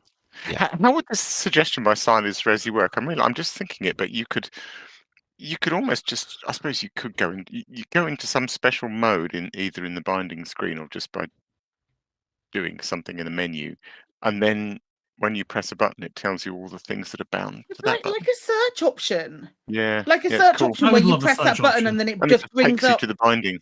Yeah. Yeah. It's and cool, make the bindings filterable as well. Let me look for rotate or whatever the hell it's called. Yeah. I love that. I think that's spectacular.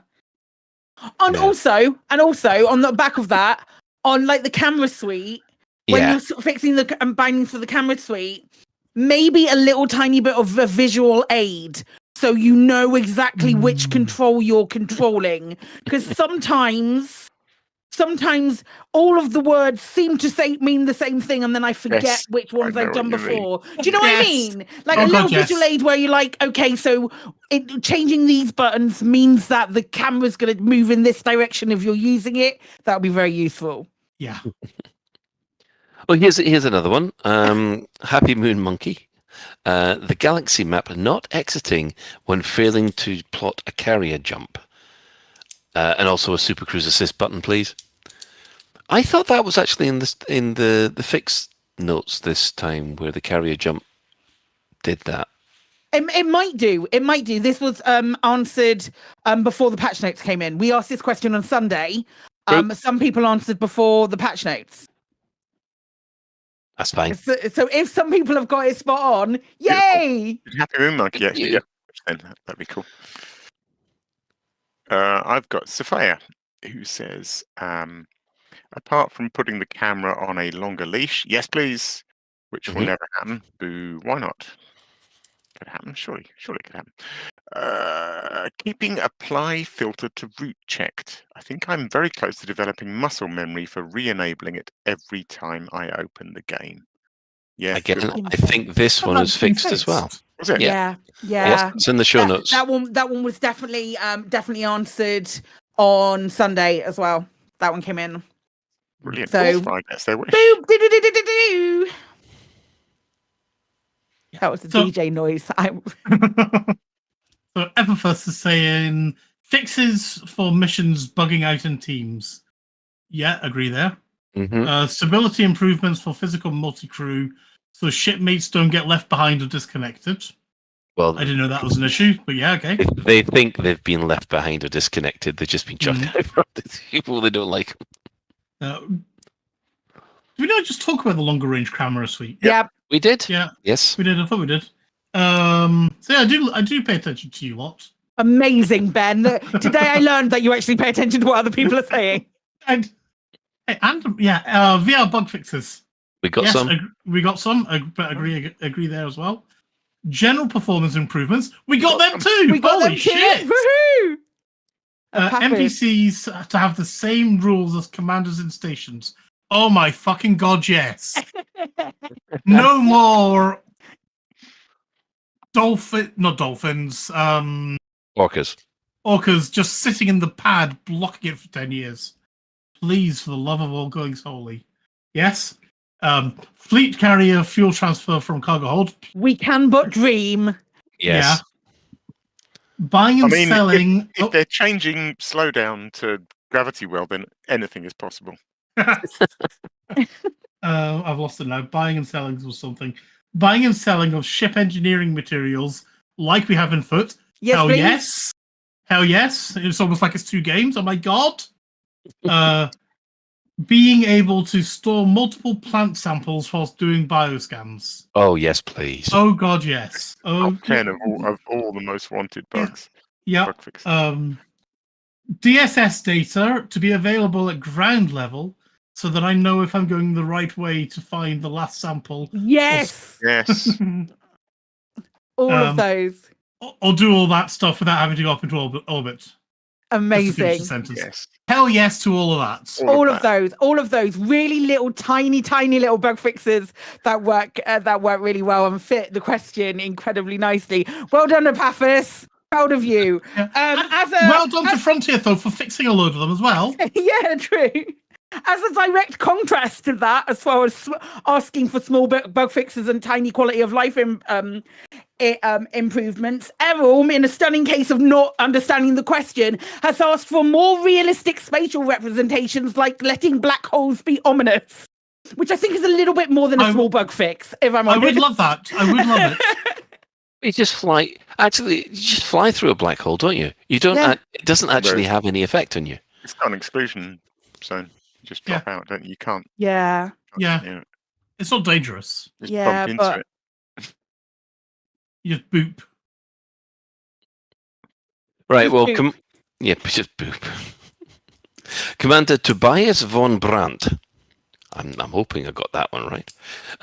NPC spawn bug where there are multiple commanders in an installation, i.e. NPC spawn for every commander in the instance. Brackets. Yikes. I know there are lots more. That was the first that one came into mind. Did that actually happen with us when we did do those missions, Ben? Because I thought it was the same amount of people.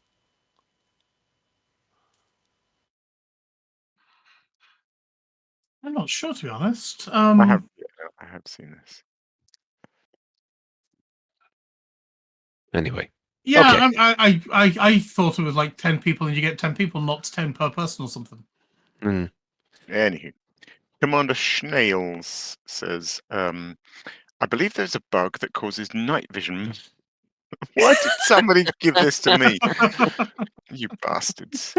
I'm a rascal. I believe there's a bug that causes night vision mode to restore the HUD display even if you have a broken canopy. Rumor has it that someone reported it as an issue. There was more to that in the Discord. In the Discord, just to clarify, there was more to that in the Discord. There was a full conversation around it. That was Tobias replied, "Do you want that fixed though?" To which Commander Snails then said back, "Now isn't that just a dilemma?" It is, isn't it? Isn't it? Isn't it? Sadly, if only there not was a way to fixed. just I can only, turn I it can off. only hope for update 19.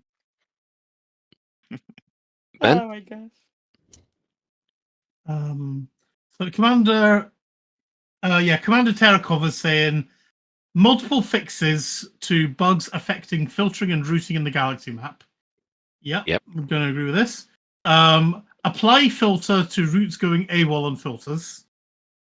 I think that's the one that he was talking about that might have been fixed. Yeah. I think, reading what I think he's saying there, I think that's been fixed. I'm trying to get my mouse working as well while I'm talking. There we go. Controls from route settings dialog not getting taken into account immediately after the game load. This is causing some over-length jumps being plotted. I didn't realize that was the case, I have to admit there. Jetcomb boost being assumed when plotting a neutron star. Yes! Jesus, yes. No. What, you plot that from a neutron, does it always assume that you're doing the jetcomb boost? Yes. Yes. I didn't know that. Yeah, if you start in the jet cone system, you mean. Today I learned. Yeah. Filters ignored when plotting some sub-targets in systems. These bugs rarely make the tracker as common as they are. Most players are used to working around them or simply thinking it's their own error. I've certainly assisted a fair number of commanders who've run out because of the apply filter to route issue. That does not surprise me at all. When does that reset when you relog? It used to. I normally had it when I switched accounts. I had to make sure that because on my account, on my machine rather, it uses the same settings between all three accounts. It seems to share them. So my filters, if I'm playing Power Play, when I log into my normal commander, I'll find the galaxy maps in Power Play mode. Which drives me nuts. Lexi Orchard is living their best life and says that oddly they can't think of a bug. Wow, I really am one of those players that just wants more features. Wait, is Power Play a bug? Technically, wait, they came to be fixing that. Lexi's living their best life and have never come across a bug in Elite at all, which is incredible. Bugless game, perfect game for Lexi. Well done, Lexi. Amazing. You're the one who it works for. You win. Little Bacon. He says, I'd love to see an in-game neutron plotter, like Spanish, etc. Maybe you can only do it from stations or fleet carriers. Is that in basically you want to work out the neutron highway to a proper like a Spanish neutron plotter, but have it actually in game rather than anything. A lot of the time, I feel like half of the battle is. We love Frontier. Love the third party tools. We love using the third party tools, but wouldn't it be great if they were all in game? Yeah. Yes. Yeah. Definitely. I mean, I guess the route plotter is sort of already capable of opportunistically using white dwarfs and neutrons that are sourced along your current route. It's just a bit shit in comparison to. It's the saying, go out of your way to find me neutrons, please. Yeah, so we have the last two were mine and Alec's responses. Oh yeah, I'm pretty sure Alec might have cheated. Mine was silly. It was after the patch notes. I hadn't even seen the question of the week, and I wrote, "I'd love to see that slowdown message replaced by something more." Oh, never mind. Oops. It was my little joke. My little joke. That was. It was good. It was funny. I did a laugh when I read it. It was really useful because I was dreading shit happening. So that was nice. I said I would like the galaxy map to be more reliable and not just get stuck following my mouse. I don't know if you've ever had that problem where I go to click on something in the galaxy map and it's just the galaxy map is just moving around my mouse. And then it freezes. The galaxy map is a bit shit for me. Like the rest of Elite, just crashes other stuff on my computer, like OBS. That's just frustrating. So maybe just like general performance improvements for me. And I would also love Elite to not crash OBS multiple times a stream. But I'm pretty sure that's really localized to whatever the fuck I've done with my PC to make only Elite crash OBS. Everything else works fine. I must admit that when I'm streaming, I mean, obviously nowhere near as many hours as yours. Not had a problem with that at all. Yeah, I thought I don't know. I don't know what's happening, but touch wood. It's definitely not time for a format. Okay. Well, thanks to everybody who's contributed to the question of the week. So yes, we will obviously put a new one up next Sunday. Around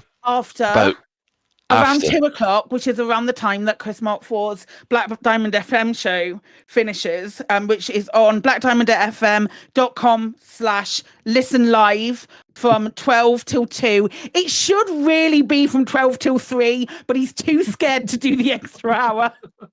No, he's not scared. He's lazy. Yeah. He's like. Just too lazy. I'm gonna get in too much trouble for that. But he should, go and listen to that because it's brilliant. We can say these things because he's not doing the tech tonight. So. I'd say if he was doing the tech, but around 2:00 on between 12 and 2 on a Sunday, I'll put the thingy up. Right. Well, we'll just quickly do our shout-outs then. Our sister station, Hutton Orbital Radio. It broadcasts on a Thursday at 8:30. You can tune in at twitch.tv Hutton Orbital Truckers, or if you just want the audio, go to radio.forthemug.com. For the Discerning Commander that likes a bit of CQC action, check out the CQC Discord at discord.me/Elite Dangerous CQC, all one word. We're giving shout-outs to the other Elite Dangerous podcasts.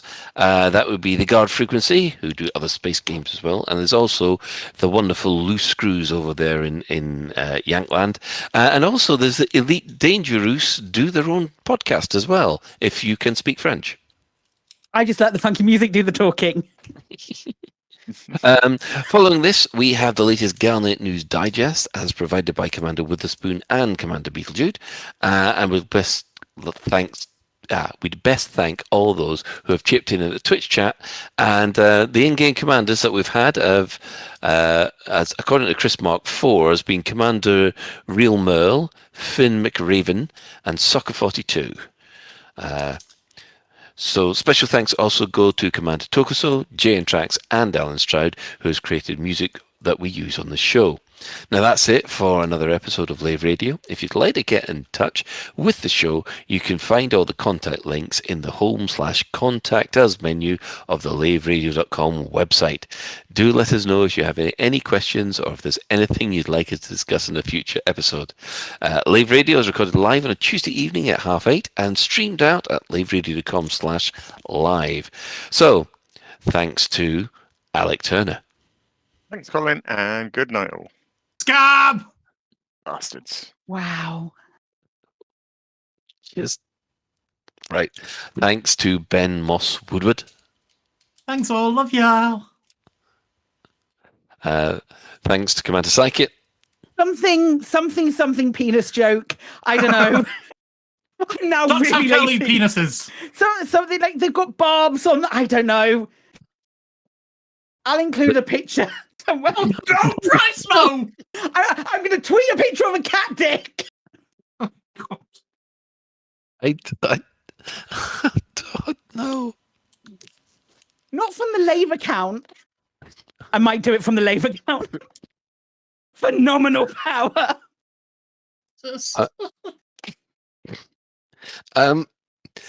And special thanks, with worries and worried sympathy, to today's tech specialist, the Chris Mark V. I press the buttons and the sounds happen. Yay! Yay! So until next time, Commanders, fly safe.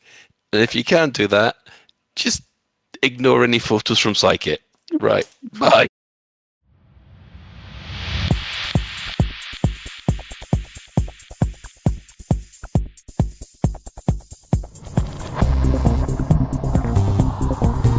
Is your life like this? Sounds like someone having an orange inserted.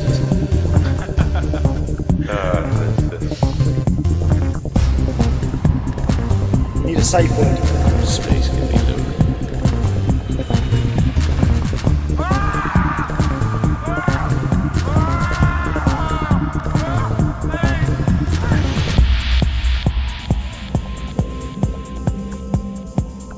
I'm gonna see the galaxy.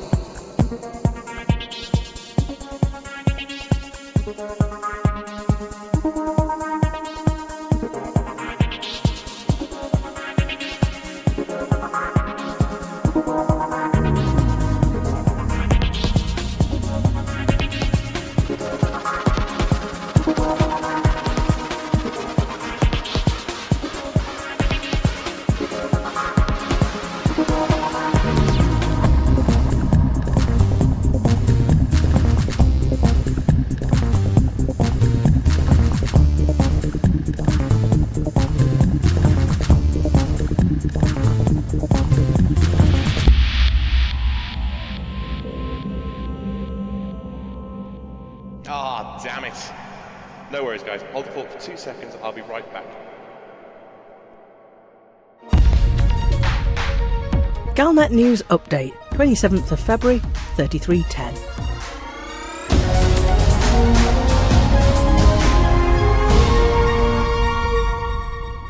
Thargoid Titan Tyrannus appears to have attracted the majority of attention from commanders using the new nanite torpedoes, according to its status as reported by Universal Cartographics. Unlike all the other Titans, its damage resistance has quickly dropped to moderate, indicating that it may soon become critically damaged and either forced to withdraw or possibly even be destroyed completely. The method of attack seems to be relatively straightforward. Commanders must use the nanite torpedoes to attack the ring of heat vents on the Titan's upper surface. It's easy to see which have been damaged by the blue smoke billowing out of them. This forces the Titan to expose its heat core, which comes out of the central port on the undersurface of the Titan. This port is the central feature of the ancient Thargoid imprint sites, the ones with the so-called map rooms inside. So we have some idea what the interior of that part of the Titan probably looks like. The exposed heat core is vulnerable to all normal weapons and should be attacked quickly while it remains exposed. If its health drops to 0, the Titan initiates a self-healing cycle, which is similar in concept to the reboot repair option in human spaceships. However, each time it repairs itself, the Titan gets a little weaker, leading to some hope that with enough concerted effort, Titan Tyrannus, the first of the Titans to arrive in human space back in November 3308, might finally be defeated this week. If so, then it seems possible that the remaining 7 Titans and their associated Thargoids might vanish from human space by as early as mid-April. Aegis has yet to comment.